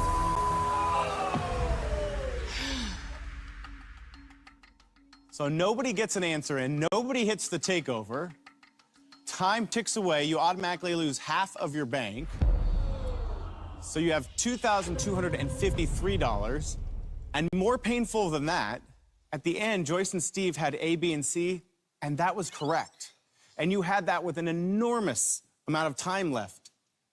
There is one more question, and it is worth up to $25,000. So, if one of you knows it, hits a takeover and can lock it in, you could potentially bank yourself a ton of money and help with the very difficult decision that comes right after that, who gets what share of your bank. It all happens when Divided returns. Welcome back to Divided. Okay, so the team with a pretty big mistake there, not even getting an answer in, time expired. You lost half your bank, which is why you are currently at $2,253. But the final question is worth up to $25,000. For this last question, you still have 3 answers, but you have to put them in the proper order. You do have one takeover left. Here's the question. Put these institutions in the order they had their first African-American member from earliest to most recent. A, Supreme Court. B, U.S. Senate. C, the Augusta National Golf Club. The clock starts now. Augusta was last. I would agree with that. Supreme Court or U.S. Senate? U.S. Senate. I think it's ABC. I think it's But I'm BAC. about 70% confident. I think it's so- BCA. Well, because it would make more sense to have a Steve, do you have an opinion here? Honestly, I don't know about the Senate, but I think Augusta was last. I know Augusta was last, but it's about B. Okay. So Supreme Court was probably last too, because I mean that's like the highest court in the land. No. 30 seconds for a U.S. senator. Steve, anything? So I would you're on say BAC. We I have would 24 say seconds. U.S. Yeah, BAC. 20 seconds. It's a Okay, toss-up are on we that, good? those two. Are we good to lock in so we stop losing money? I went to law school. Okay. Ouch. So I knew Supreme Court. I don't know the first African-American U.S. senator. But isn't it statistically more likely that we would have a first African-American U.S. Senate than a Supreme Court justice? Yeah. Oh, here goes Landon. I think we have it. Let's hope we're right. We have. They said B, A, C. Are they right?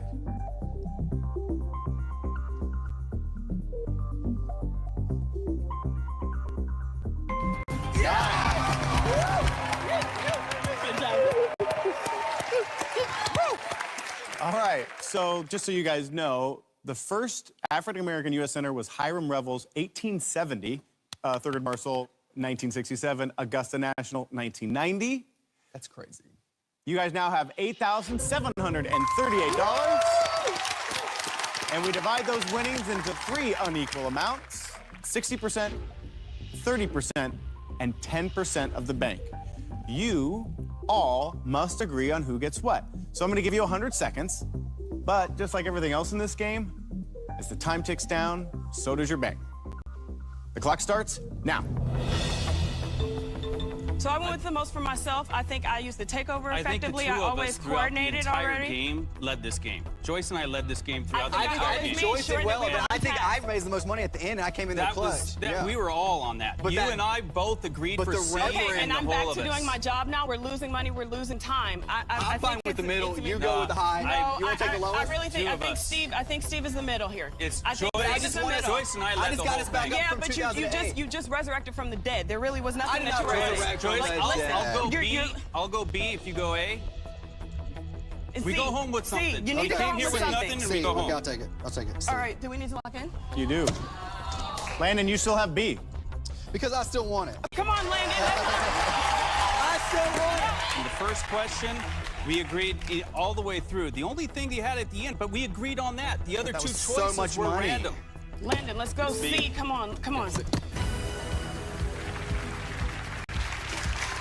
All right, so Landon, who took credit for that last question, walks out here with the least money, $407. Steve, who was a leader throughout, helped answer questions throughout the game, walks out of here with $1,220. And Joyce, who used the takeover, was, I think, unquestionably the leader of this team throughout, walks out here with the most, $2,440 for Joyce. Tune in again to watch four new strangers put to the test. Will they go home with a ton of cash, or will they leave empty-handed?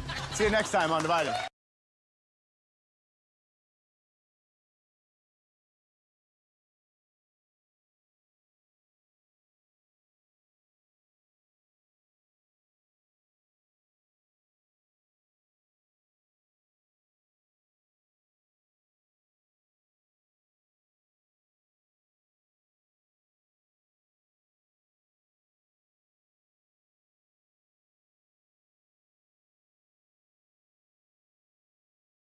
I actually like the fact that he was in an interracial relationship. He seems unbalanced to me. On an encore presentation of Without Prejudice. There's tremendous prejudice against middle-aged white men. Can a panel of ordinary people judge 5 strangers without prejudice?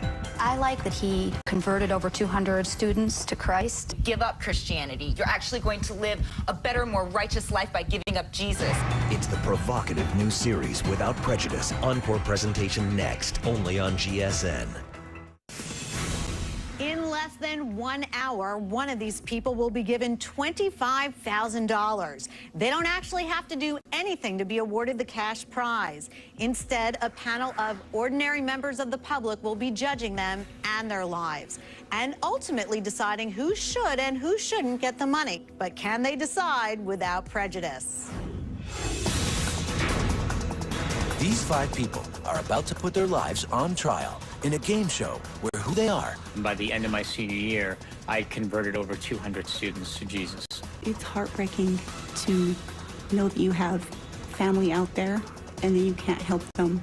We'll see one of them win $25,000. But it's this panel of 5 that decide who gets the cash.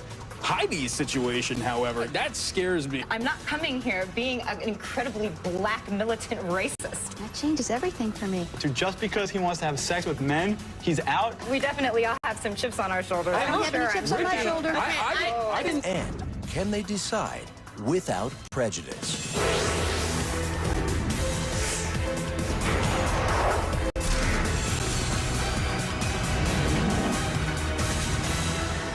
There are 5 people waiting in a room next door. They cannot see or hear our discussions. You will find out information about all of their lives. Based on what you hear, you have to decide who you like the most or hate the least. So let's begin the game. According to psychologists, you form your opinion of a person within 15 seconds of meeting them. The contestants are about to introduce themselves to you. Based on just this, you must decide who is going to be the first person to be denied the $25,000. Let's see who you are judging. My name is Martin Vogel. I'm 42 and I'm from Pasadena, California. Hi, my name is Heidi Foster. I'm 35 years old and I'm from Salt Lake City, Utah. Hi, my name is Mike Hennessy. I'm 41 years old and I'm from Van Nuys, California. Hi, I'm Diane Bennett. I'm 66 years old and I live in Los Angeles, California. Hi, I'm Ricky Wright. I'm 19 years old and I'm from Fort Worth, Texas. Okay, panel, what are your first impressions? Well, Ricky's from Texas. He's got that going for him here, but he's a little bit too young for my taste. I've been a 19-year-old guy myself, all right? I know what goes on, and I know that this money will probably go to no good whatsoever with Ricky. So I'm going to bypass him right now. So everybody that from an age perspective, you're saying that if they're 19 years old, then they don't deserve a shot at anything. You know, not knowing, you know, if he's got his background, he doesn't deserve a shot because he's 19. Well, I haven't been told his background. All I'm saying is that as being a former 19-year-old guy myself, I know what goes on there, and with $25,000 in my pocket at the age of 19, everybody, like in their mind, you don't know that he thinks maybe differently than you? It's ageism, which is the new ism, and I'm starting it right here. I would cut Diane out. You would cut Diane out? Why? Just my first impression of her, and it's probably more appearance-based than anything else. It's just very artificial. She doesn't know how to do her makeup. It's very artificial. There's a lot of effort going into the, putting herself together. And at that age, it's a little bit over the top. So I'm not impressed with that. So. Plus, she reminds me of somebody that hit me one time in the car. I think they call that transference. You remind me of somebody I don't like. Yeah. You remind me of somebody I don't like, therefore I don't like you. But that's what happens with first impression. You know, for me, looking at these people, Martin and Mike are the middle-aged white guys, they can figure it out. But better of a chance that we knock them out right now. They maybe have it a little easier even on this panel, getting through. Nobody on this panel except you has brought up the color of anybody's skin either. Well, I'm the only person on the panel that has a dark skin color. And look who brought it up. I think nobody else here was judging by that. Well, maybe I'm the only one that's shoulder. Nobody, I didn't look at it. We definitely all have some chips on our shoulders. I'm sure that'll come out. In my defense, I'm married to a white guy. My mother is a white woman. I'm not coming here being an incredibly black militant racist. I'm saying that based on these people that we have, we can give somebody $25,000. And I think that if I have to randomly eliminate one, it's going to be a middle-aged white guy. Okay, panel, the time has come for you to decide who you want to go first. The contestant with the most votes will be eliminated from the game. I'll start with you, Dylan. It's tough, but I want Ricky to go first. He needs to go out and work for his. And then, I wish him luck with that, but I can't right now give him this money. Okay. Mark, how about you? Mike rubs me the wrong way. I think I'm an excellent judge of character, and there's something about him I just don't like. It's just that simple. Fair enough. Tamika? For me, it's between Martin and Mike. I'm going to go with Martin. Okay. Robin? Diane, and I just realized it's because I think she looks like a smoker and I'm a militant non-smoker. It just came to me. That's why. David? I'm going to go with Diane, and gut feeling, and a little bit maybe that thing with the car accidents triggering something in my mind, so it's got to be Diane. Okay. So based on your first impressions, you have decided that Diane is the first contestant to be voted off. So far, they haven't been able to see or hear us, but now I'm going to deliver the news. Please let the contestants see and hear me. The panel has made their first decision based solely on your introductions. The first person to be eliminated from the game is Diane. Hi, Diane. Hi. How are you doing? Are you surprised you're the first to go? I think I have the most extreme personality. More edgy, in a comedic sense. What would you have done with the money? Buy real estate. I'm a real estate investor. Are you a smoker? Oh, no, never. Diane, thank you so much. Thank you. The panel has gotten rid of Diane without knowing anything about her. Find out what the panel missed out on at gsn.com. For the last 15 years, I've been a matchmaker, specializing in beautiful girls and successful men. Four remain, and as the contestants reveal all about their backgrounds, religion splits the panel. Anybody that comes through to me and that talks to me about canned spirituality as a form of religion, I cannot stand. Wait.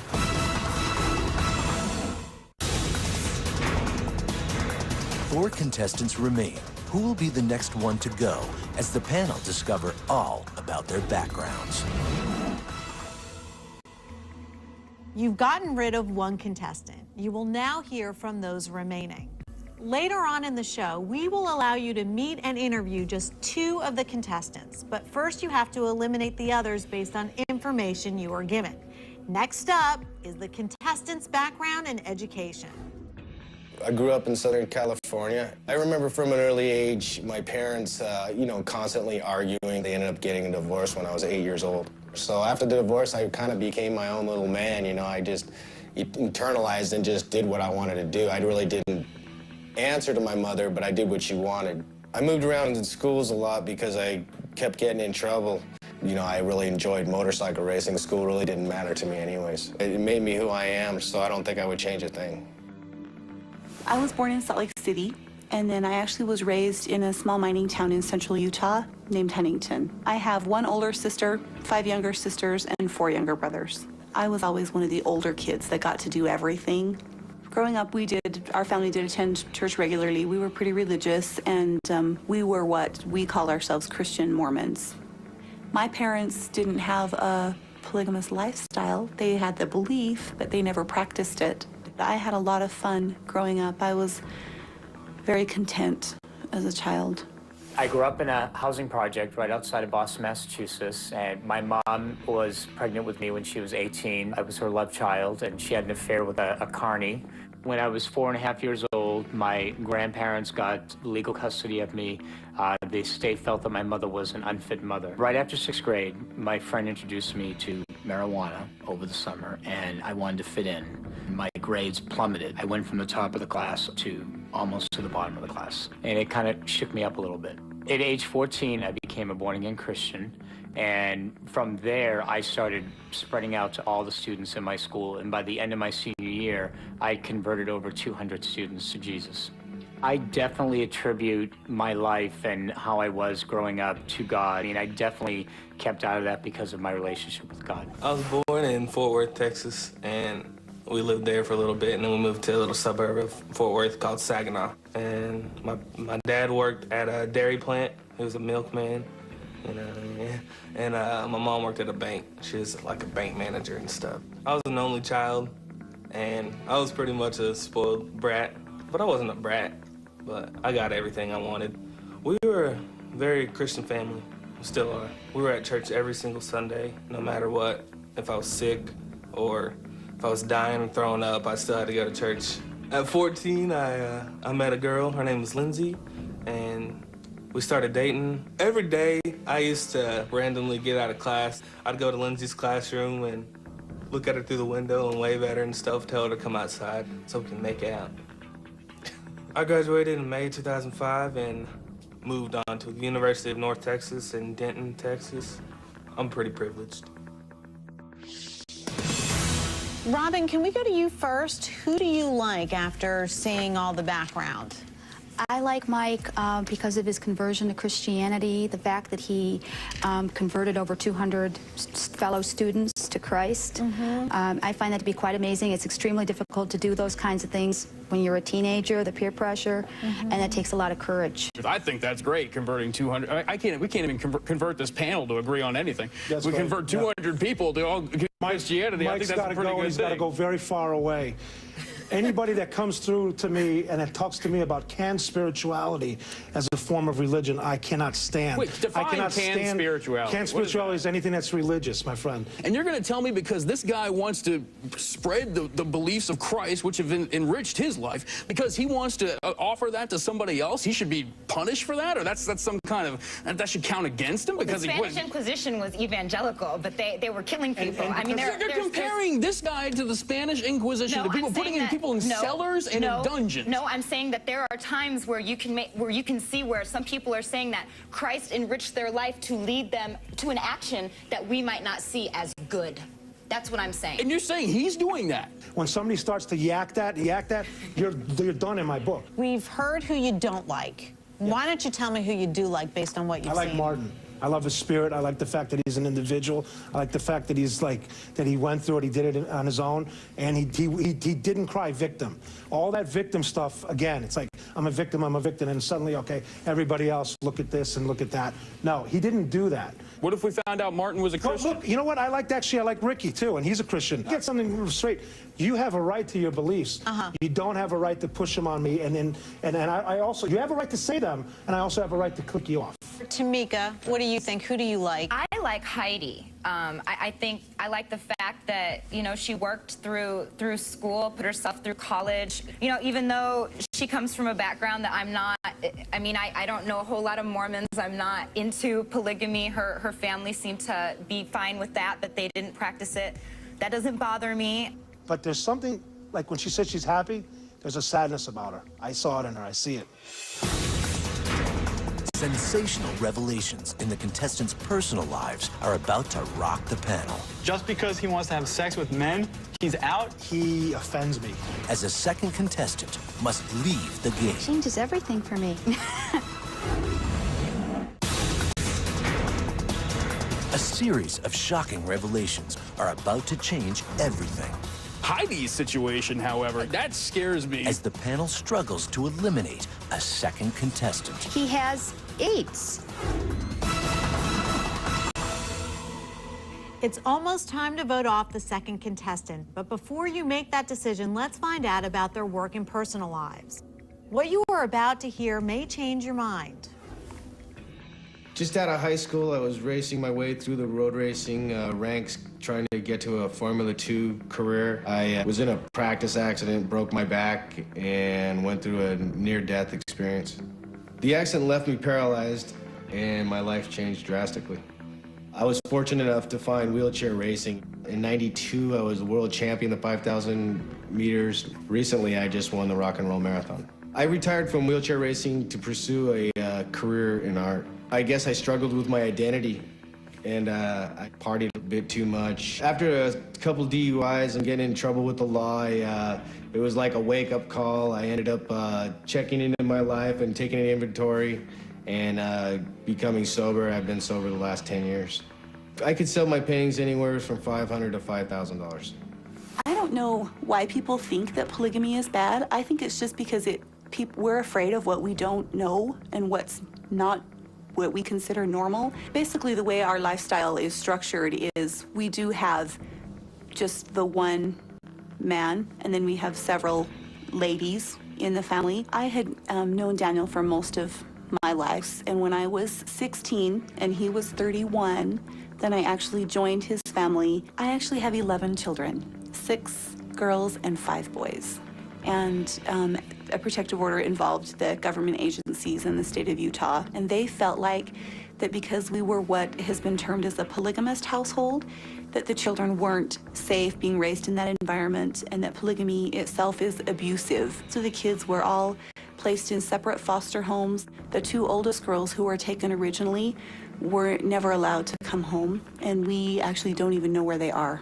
It's heartbreaking to know that you have family out there and that you can't help them. I am a photographer. It's actually really fun to be able to do something you love for a living. I make about $25,000 a year. I knew when I was at the age of 3 that I loved God and I loved men. I've always had issues with being gay and with being Christian, and I remember just cursing God as a teenager because I knew I had these feelings. How can you say to God, I don't like the way you made me? So about 2 years after I came out, I acted on my feelings and I met my first love. I contracted HIV from him. I've had full-blown AIDS, technically, 8 times now. I've been doing interactive educational mystery shows now for 13 years. And what I do is I play a bumbling detective and I use riddles to teach children to read and write. I make anywhere from $45,000 to $75,000 a year. I'm currently going to University of North Texas in Denton, Texas, and I'm a sophomore right now. I'm spoiled, so my parents are pretty much paying everything. I'm working at FedEx Kinko's right now, part-time. I'm working like 30 hours a week. If you calculated it, I probably make about $10,000 a year. I am still dating Lindsay right now. It'll be 6 years in October. I figured that a lot of people were gonna have problems with it just because she was a white girl and I am a black guy, with us dating and everything. But I wasn't gonna let that stop us from doing what we were doing. We've talked a little bit about getting married and pop out a couple babies and, you know, have some fun. Okay, so Robin, did that change anything for you? You certainly found out some more information about Michael. That changes everything for me. I can't reconcile the lifestyle with what he claims to believe, so I would vote him off. Are you saying because of this man's sexual preference, which hurts nobody, absolutely nobody, you've now come all the way around to just because he wants to have sex with men, he's out? That's crazy to me. He has AIDS, and that's due to, in part to his lifestyle. He definitely has hurt himself. I don't think that can be argued. Dylan, do you disapprove of gay people? Well, I don't disapprove of them as people. people. I mean, I've worked with gay people. I have gay friends. And, you know, I lived in New York City for 7 years, and I worked in the Lower East Side. I mean, you know, that qualifies me as half gay right there. There you go. Heidi's situation, however, yes, that scared tremendously. I saw your face on that one. This money is going to go to this guy who's going to do with it whatever he pleases, and she's going to have nothing to say about it. Right. We should really almost have him on the show. Well, yeah, I can't give her this. Let me ask you something, because I noticed the person who's left out during this is Martin. Martin I like a lot because he's overcome a lot. He's been sober for 10 years, which I think is fantastic that he's been able to put the negative parts and follow his dream and become an artist. That's great. I think we can all agree this guy is really something. I mean, he has really overcome some serious obstacles. He's also created some of them, but I like the fact he's also overcome them. Would you say at the moment that Martin might be your favorite? I would say that at the moment. At the moment, yeah. Panel, the time has come for you to decide who will be the next to go.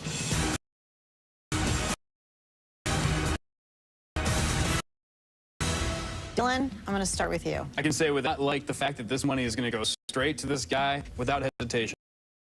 Heidi. Mark?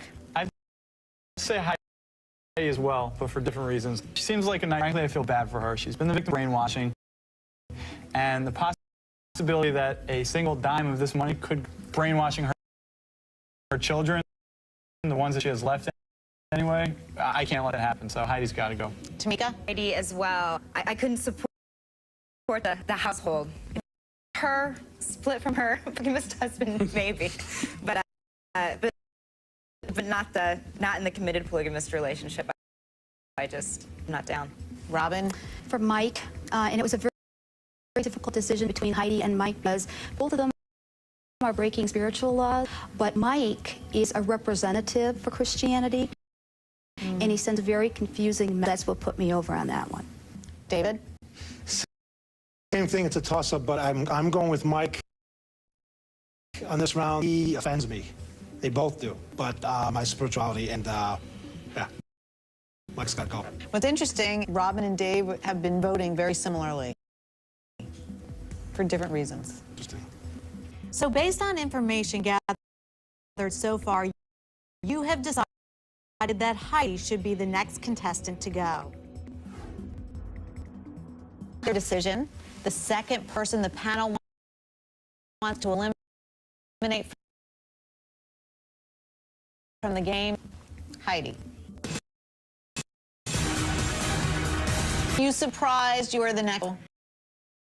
Not really. I have an unusual story, different lifestyle. It doesn't really sit well with a lot of people. It's been suggested that you are a victim of brainwashing. What do you have to say about that? It's just not true. But it is something that I deal with a lot. It's one of the prejudices that I hope to overcome. Who would the money have gone to? Would it have gone to you or your husband? The money actually probably would have went into college funds for my 9 children who are home. One of them is actually already in college, and we have another one expected to start in the fall. Okay. Well, thank you so much for participating. We really appreciate having you here and sharing your views. Thank you. Somebody once told me that God made Adam and Eve, not Adam and Steve. It's gay marriage, prostitution, and marijuana. But marijuana should be legal because people do it anyway. That is completely illogical and inconsistent. Someone's opinion is about to cost them $25,000. GSN's new show, Without Prejudice, has America talking. I don't agree with gay marriages. I'm not going to call her a whore. He was a degenerate drunk. You don't like me because I'm black? Maybe I am prejudiced. Go to gsn.com/withoutprejudice. With Parade.com and our partners, sound off on hot button issues and access resources. Take the GSN and Zogby National Poll on Prejudice. Plus, watch clips too explosive for TV. Those are fighting words. Go to gsn.com/withoutprejudice to find out if you are without prejudice. I work hard at making my home look nice.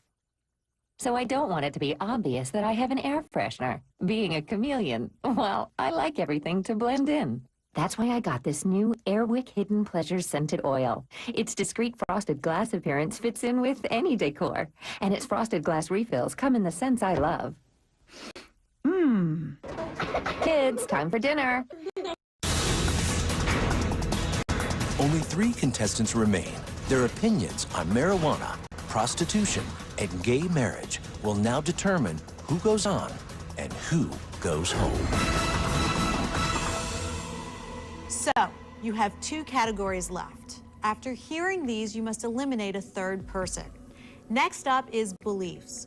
We asked all of our contestants what their opinions were on 3 subjects. We asked them for their views on legalization of prostitution, cannabis, and lesbian and gay marriage. This is what they had to say. Do I believe lesbian and gay marriage should be legalized? Yes, because it's the year 2000. I think it's, everybody is open to the fact. I don't think it's a problem. I believe that everyone should have the right to be together in the eyes of God and in the eyes of their friends and family. Somebody once told me that God made Adam and Eve, not Adam and Steve. So I just believe that it shouldn't be legalized because it's not right. Legalized?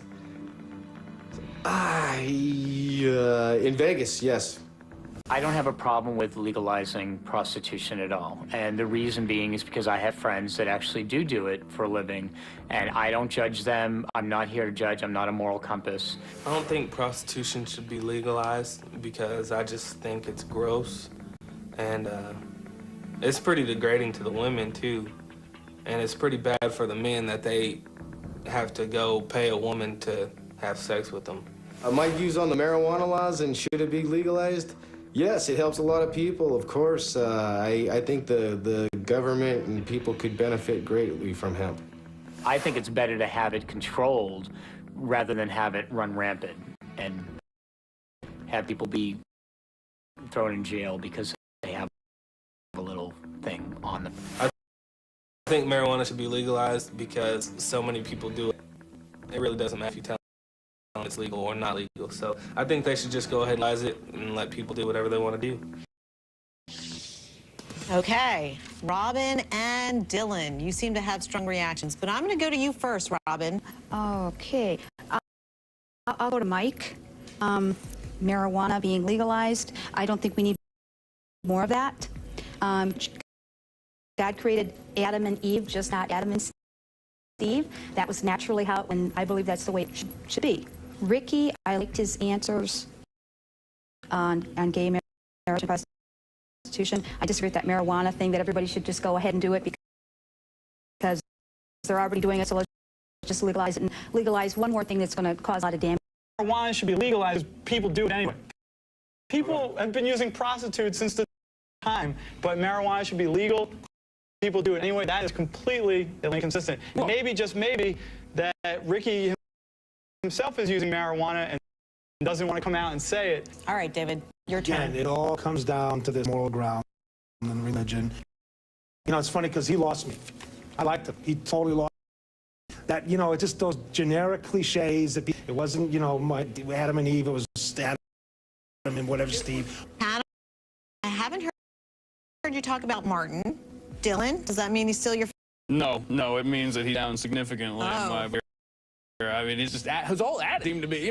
For somebody who went through all that, go right down the list here with gay marriage, prostitution, and marijuana, and just say, whatever, yeah, sure. Very disappointing. Martin is, yeah. I mean, I think that Martin has a live and let live attitude, and I think that that's refreshing. I mean, he seems to have come through a whole lot of things in his life, and he's like, what people want to do, they're able to do. He didn't seem to be offensive to me. Coming up on Without Prejudice. Oh, this is mine. In the most revealing round yet. So he doesn't know him. Hey, honey, I've got your phone. That's sketchy. Do you think he stole the phone? Hidden cameras expose how the contestants really behave. Come on, you guys know when you're hard on something wrong with that.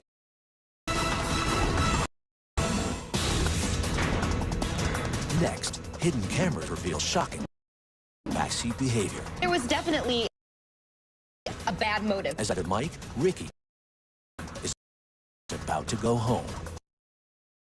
The to be eliminated from the game is...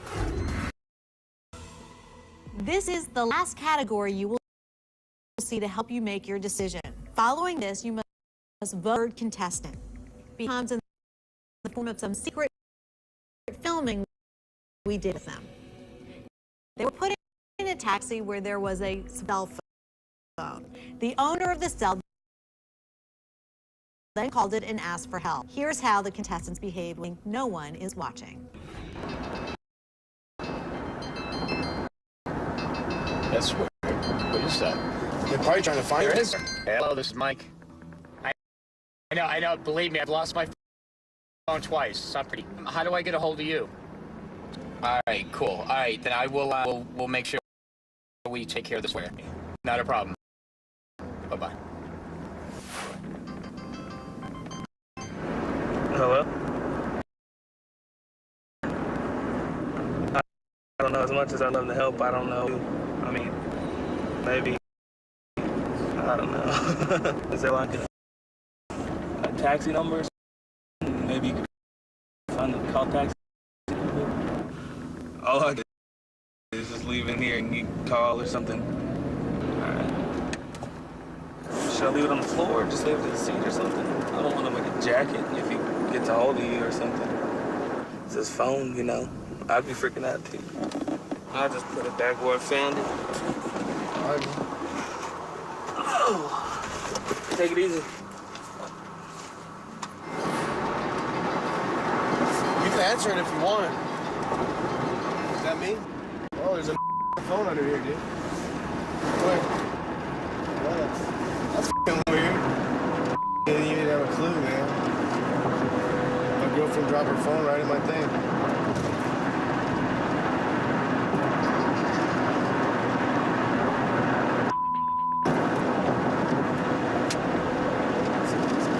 Chicks for you.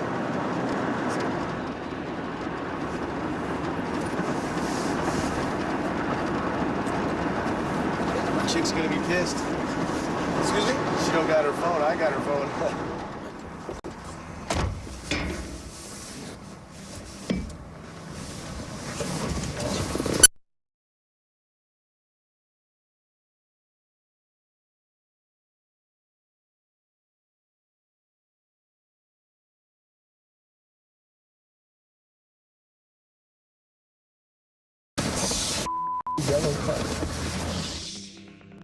Any surprises? What did you think of that? I'm really not surprised about Martin at all.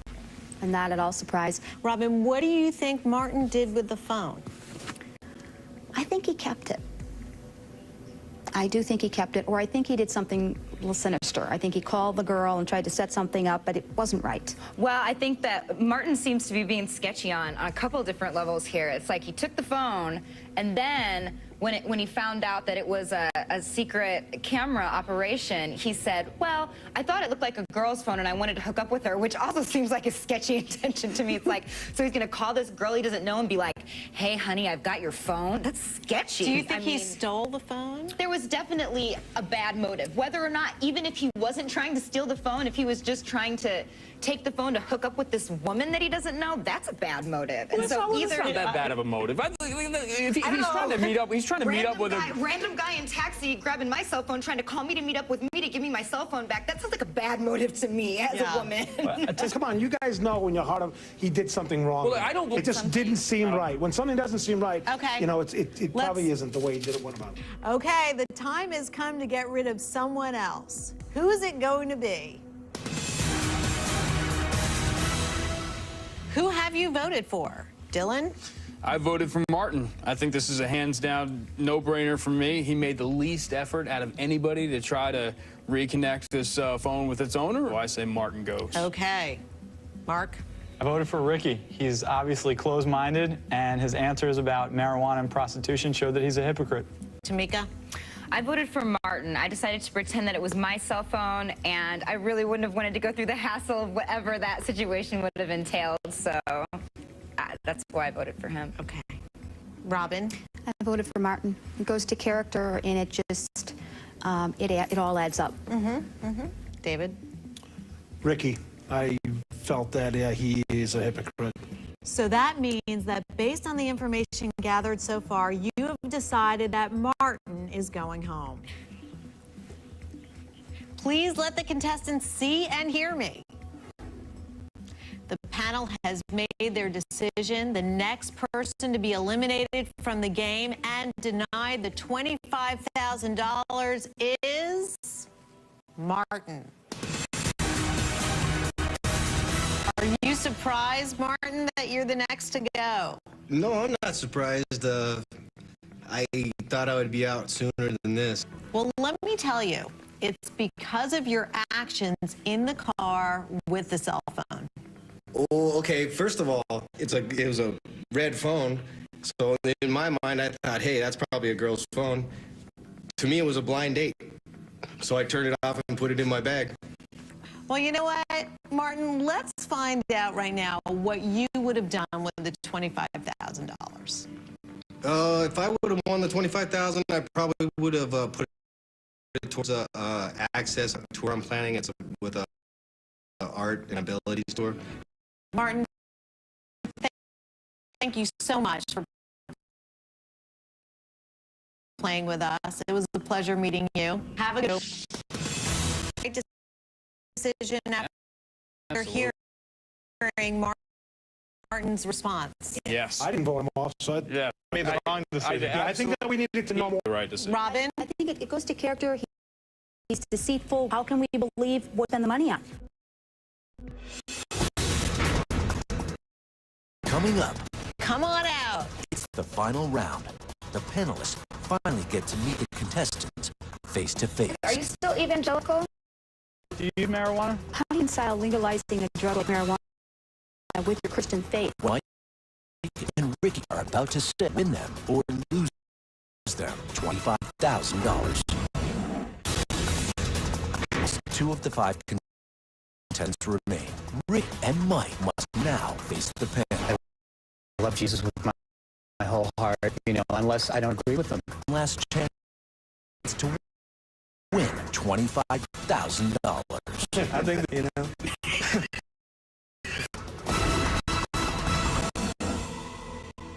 Till now, we've kept you apart from the contestants. It's time to meet the last two face to face. You can ask them any question you like except what they will. That question is still out of bounds. We'll start the interview with the person whose name is first alphabetically, and that is Mike.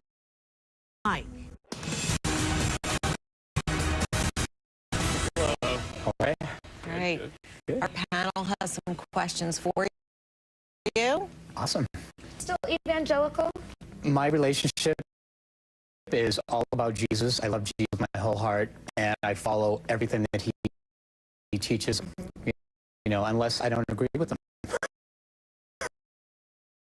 So do you believe that a baby must be baptized to go to heaven? Do you believe that non-Christians, if they haven't accepted Jesus into their life, are they going to hell? No, I do not. Okay. I think we all have a personal relationship, and that's our journey. That's part of our journey. So then how come you felt the need in high school to try to or successfully convert about 200 kids if we all have our own personal relationship with God? Because at the time, I was really wrapped up in this wonderful church. There was like 45 of us in the youth group, and I knew that I had a great joy with Jesus, and I wanted to share it with the world, and I did. They told me I was going to be the next Billy Graham. How do you reconcile your relationship with Jesus Christ with what it says in Romans, the 1st chapter, and all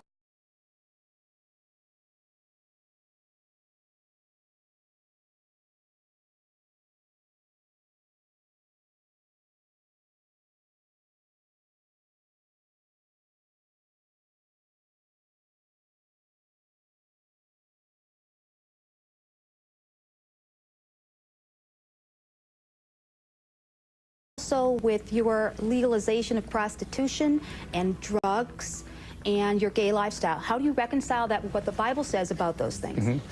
The 6 clobber passages in the Bible are all completely taken out of context. I've studied Greek, I've studied the Hebrew, I've studied hermeneutics. I actually am a born-again Christian minister, and I know that the scriptures that they are pertaining to have nothing to do with homosexuality, and what that was referring to in Romans was the male prostitutions, because the Romans believed that if they went into a temple, had sex with a male prostitute, they would get closer to God. And Paul said, nuh-uh, that ain't how it works. It's like it's all about the love. Mike, thank you so much. Thank you. I really Thank you appreciate so much. it. Good I luck appreciate to it. you. Thank you all. Okay. Okay, bye-bye. It's now time for you to meet Ricky. Hello, Ricky. How you doing? Welcome. The panel has a few questions for you. What compels you to do this? Life is all about just experiences and stuff.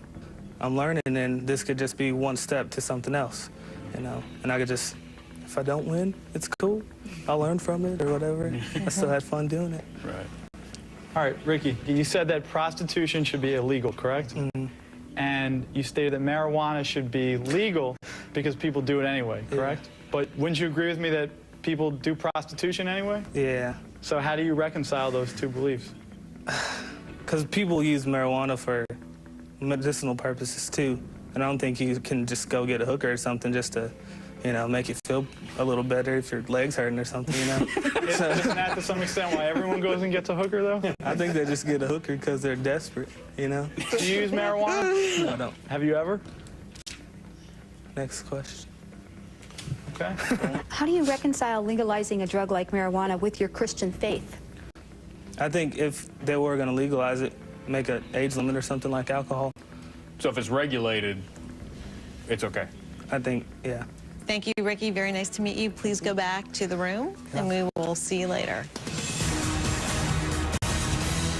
So, how do you feel after meeting these two men face to face? Pretty interesting. Yeah, go ahead. The name of this game is opening your life up to inspection, letting us know who you are to determine if you are worthy of winning this prize. Ricky did not do that, plain and simple. Ricky is hypocritical in a lot of his beliefs, and Ricky would not answer my question about marijuana, which, in my opinion, confirmed my earlier suspicion. And Mike, there's a lot about him that I don't like, and there's a lot about him that I disagree with, that we probably all disagree with to some extent.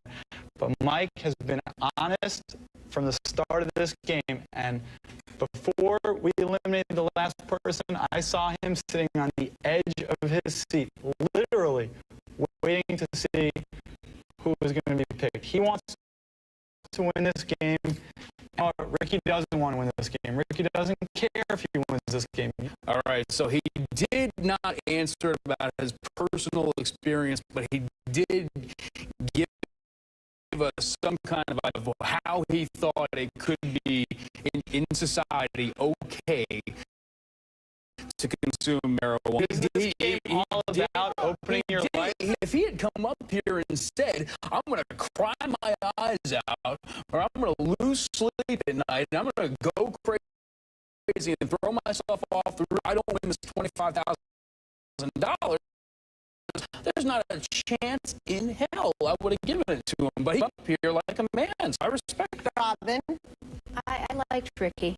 I liked a lot of what he had to say. He is young, and I take that into consideration. I also see the opportunity for him to change some of those. But for Mike, he at one time knew the truth, and by the way he answered those questions shows that he has turned his back on it, and there's a lot of self-deception there. I think we have it's two interesting people at two different points in that. I gotta tell you, Mike turned something around. He's kind of on. I kind of like him. It's decide our winner. The panel are faced with the ultimate misjudgment. Who deserves a win, Mike or Ricky? He opened up his examination. He deserves the money. The verdict and the money next. On a brand new Grand Slam. The quarterfinals continue as Ken Jennings takes on Phyllis Harris. Then will long shot Michelle Kidd, fan favorite John Carpenter in the smartest show on earth. Grand Slam, 7/6 Central, GSN. When you suffer from restless leg syndrome, your legs don't want to stop. Even when you do, annoying sensations can keep you up at night when all you want to do is get some rest. Fortunately, there's Mirapex. Mirapex is a prescription medicine that helps relieve the frequency and severity of many RLS symptoms. Call 1-888-210-5008 for a free RLS guide with information on Mirapex and a money-saving offer. Prescription Mirapex may cause you to feel drowsy or fall asleep during normal activities such as driving, or to feel faint or dizzy when you stand up. Tell your doctor if you experience these problems. If you drink alcohol or are taking medicines that make you drowsy, or if you experience increased gambling, sexual, or other intense urges. Other side effects include nausea. Call 1-888-210-5008 today to get your free guide and talk to your doctor about Mirapex and RLS, because when your legs feel better, you feel better. Stay tuned for an exciting money-making opportunity from SMC. Would you like to make more money, set your own hours, and spend more time with your family? Well, now you can with SMC. It's amazing, I mean, to go to the mailbox and you get $10,000, $50,000 checks. I was buried in debt, and I was sitting around one day and I saw an SMC commercial. I felt confident that this would work. My best year gross, I did about $350,000. I was making more money than I ever made in my life. SMC supports its members with a huge warehouse stocked with thousands of products that you can sell for profits of up to 300% and more. Call right now to request your free information packet. And remember to ask your operator how you can jumpstart your business with $100 worth of free SMC merchandise. Just pick up the phone and call this toll-free number now. Remember, you have absolutely nothing to lose and everything to gain.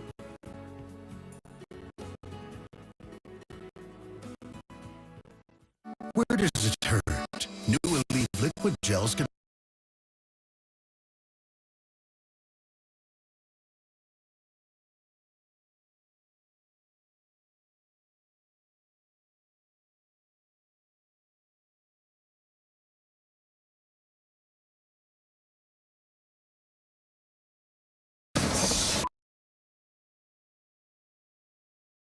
feel better. Stay tuned for an exciting money-making opportunity from SMC. Would you like to make more money? Set to leave strength. They work great. I'm not gonna let my knees stop me. Where does it hurt? Aleve can make it better, liquid fast. Don't miss the game show where it's okay to lie. Were you already a nudist? I was personally, yes. To dupe and deceive. How do you use a ball washer? Very carefully. Until it's time to tell the truth. Will a real Bob Hurd, Susan George Stofsky, Aldrich, please stand up. To tell the truth, tomorrow night, 10:30, 9:30 Central. Players take chances for huge finances on Millionaire next. And will it be a double-down disaster on Blackjack? Then precocious pioneers persevere on the amazing race. Stay tuned. It's time for the panel to make the ultimate decision. Who deserves the $25,000? Will it be Mike or Ricky? Panel, the decision you're about to make is a vital one. You are about to reward someone financially. But more importantly than that, you are going to reward someone for being who they are. It's not a decision to be taken lightly. Okay, it's time to decide our winner. Dylan? I voted for Ricky. I think he is wise and good beyond his years. I misjudged him. Mark? Amazingly enough, I also came all the way around. Mike was the first person that I wanted to get rid of in the beginning of the game, and I'm actually voting to give Mike the money. He opened up his life for examination. He deserves the money.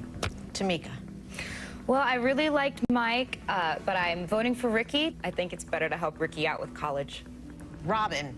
I voted for Ricky, mainly because his belief system lines up with what he says, and that's not true of Mike, so I voted for Ricky. David?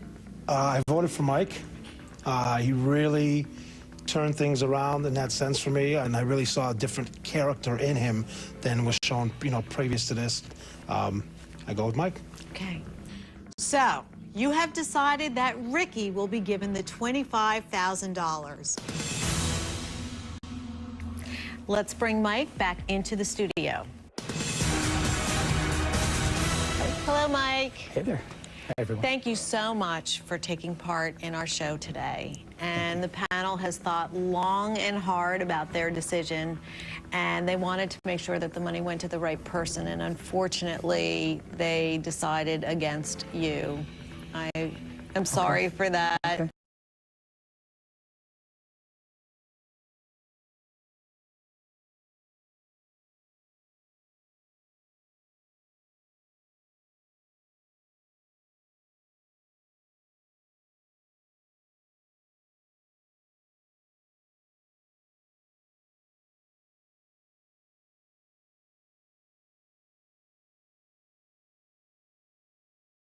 Okay. But really appreciate your answers. And how do you feel? I'm disappointed. Yeah. Yeah, I'm disappointed. Before you go, could you tell the panel what you would have done with the money? Yes. I started a charity back in October called Recycle a Life, where we collect recyclables all over the country, and we give them to the homeless to help end homelessness and the environment. So that's what I would have done with the money. So thank you. Good luck to you. Thank you so much. Okay. Please ask Ricky to come back to the studio. Hello, Ricky. How you doing? Thank you for taking part in our show today. No problem. And I just wanted to let you know that our panel thought long and hard about who should get the money. And I'd like to congratulate you because you actually, they felt you deserved to win the money. Whoa. Sweet. Thanks. I want to do. Ricky, what will you do with the money? Somebody's getting an engagement ring, probably. I'm so happy to hear that. Be on TV soon. Ricky, congratulations. Thank you. Enjoy Nice the to meet money. Congratulations. Okay. So in the end, it was Ricky Wright, a 19-year-old student from Fort Worth, Texas, who got the cash. That was Without Prejudice. Join us next time when another member of the public will be given $25,000 just for being themselves. Goodbye.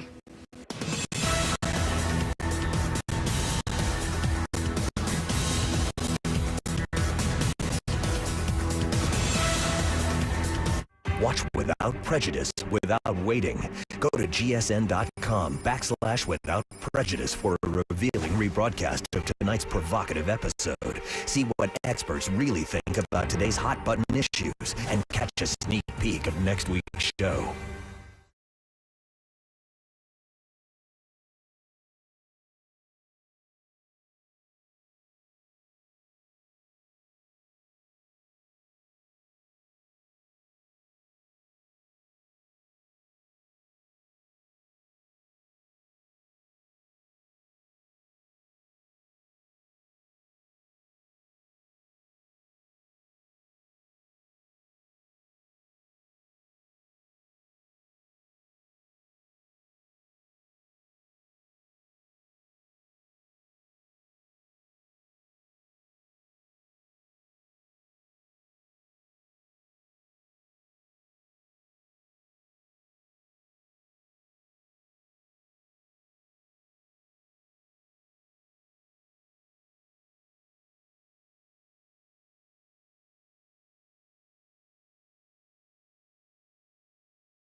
There is a conversation that keeps floating through the gay community, but never really settles. It appears in dating profiles, in group chats, and who gets replied to and who gets left unread. It shows up in jokes that are brushed off and in patterns no one wants to name. That conversation is about race and how it shapes who is seen as lovable. A lot of people walk around with a quiet grief that rarely gets spoken out loud. It sounds like this: I feel invisible. I feel unwanted. I feel like I exist in the room, but not in the imagination of the people around me. Today, I want to talk about 6 truths about racism in gay dating. They are not comfortable, but they are honest. And honesty is the only place real connection can start. Truth number 1. It's just a preference is often a shield, not an explanation. When people are challenged about racial patterns in their dating life, the most common response is that attraction cannot be helped. It is framed as personal taste, as if it were no different from liking coffee over tea. But attraction is not born in isolation. It is shaped over decades by the media we consume, the stories we are told, and the people who are framed as desirable while others are pushed to the margins. When someone says they are simply not attracted to entire racial groups, that statement is not neutral. It is the result of a cultural education that taught them who to notice and who to overlook. Calling it a preference can be a way to avoid looking at where those patterns came from and what they cost the people on the receiving end. Truth number 2. Rejection feels different when it erases your identity. Everyone experiences rejection, but there is a unique weight that comes with being rejected because of race. It does not feel like one person saying no. It feels like a whole system speaking at once. Over time, this kind of rejection begins to alter how someone relates to their own reflection. People start to wonder whether their skin tone, their features, or their culture are obstacles to love. They begin to edit themselves, soften themselves, or disappear parts of who they are just to survive. That kind of rejection does not end when the app is closed. It follows people into their self-esteem, their relationships, and the way they imagine their future. Truth number 3. Stereotypes dressed up as desire are still stereotypes. Some people mistake fetishization for appreciation. They believe that wanting someone because of their race is proof of open-mindedness. But being desired only through a stereotype does not feel like being chosen. It feels like being reduced. When someone is approached because they are assumed to be aggressive, submissive, exotic, or hypersexual, the message is clear. You are not being seen as an individual. You are being read from a script that was written long before you ever entered the room. No one feels safe or deeply known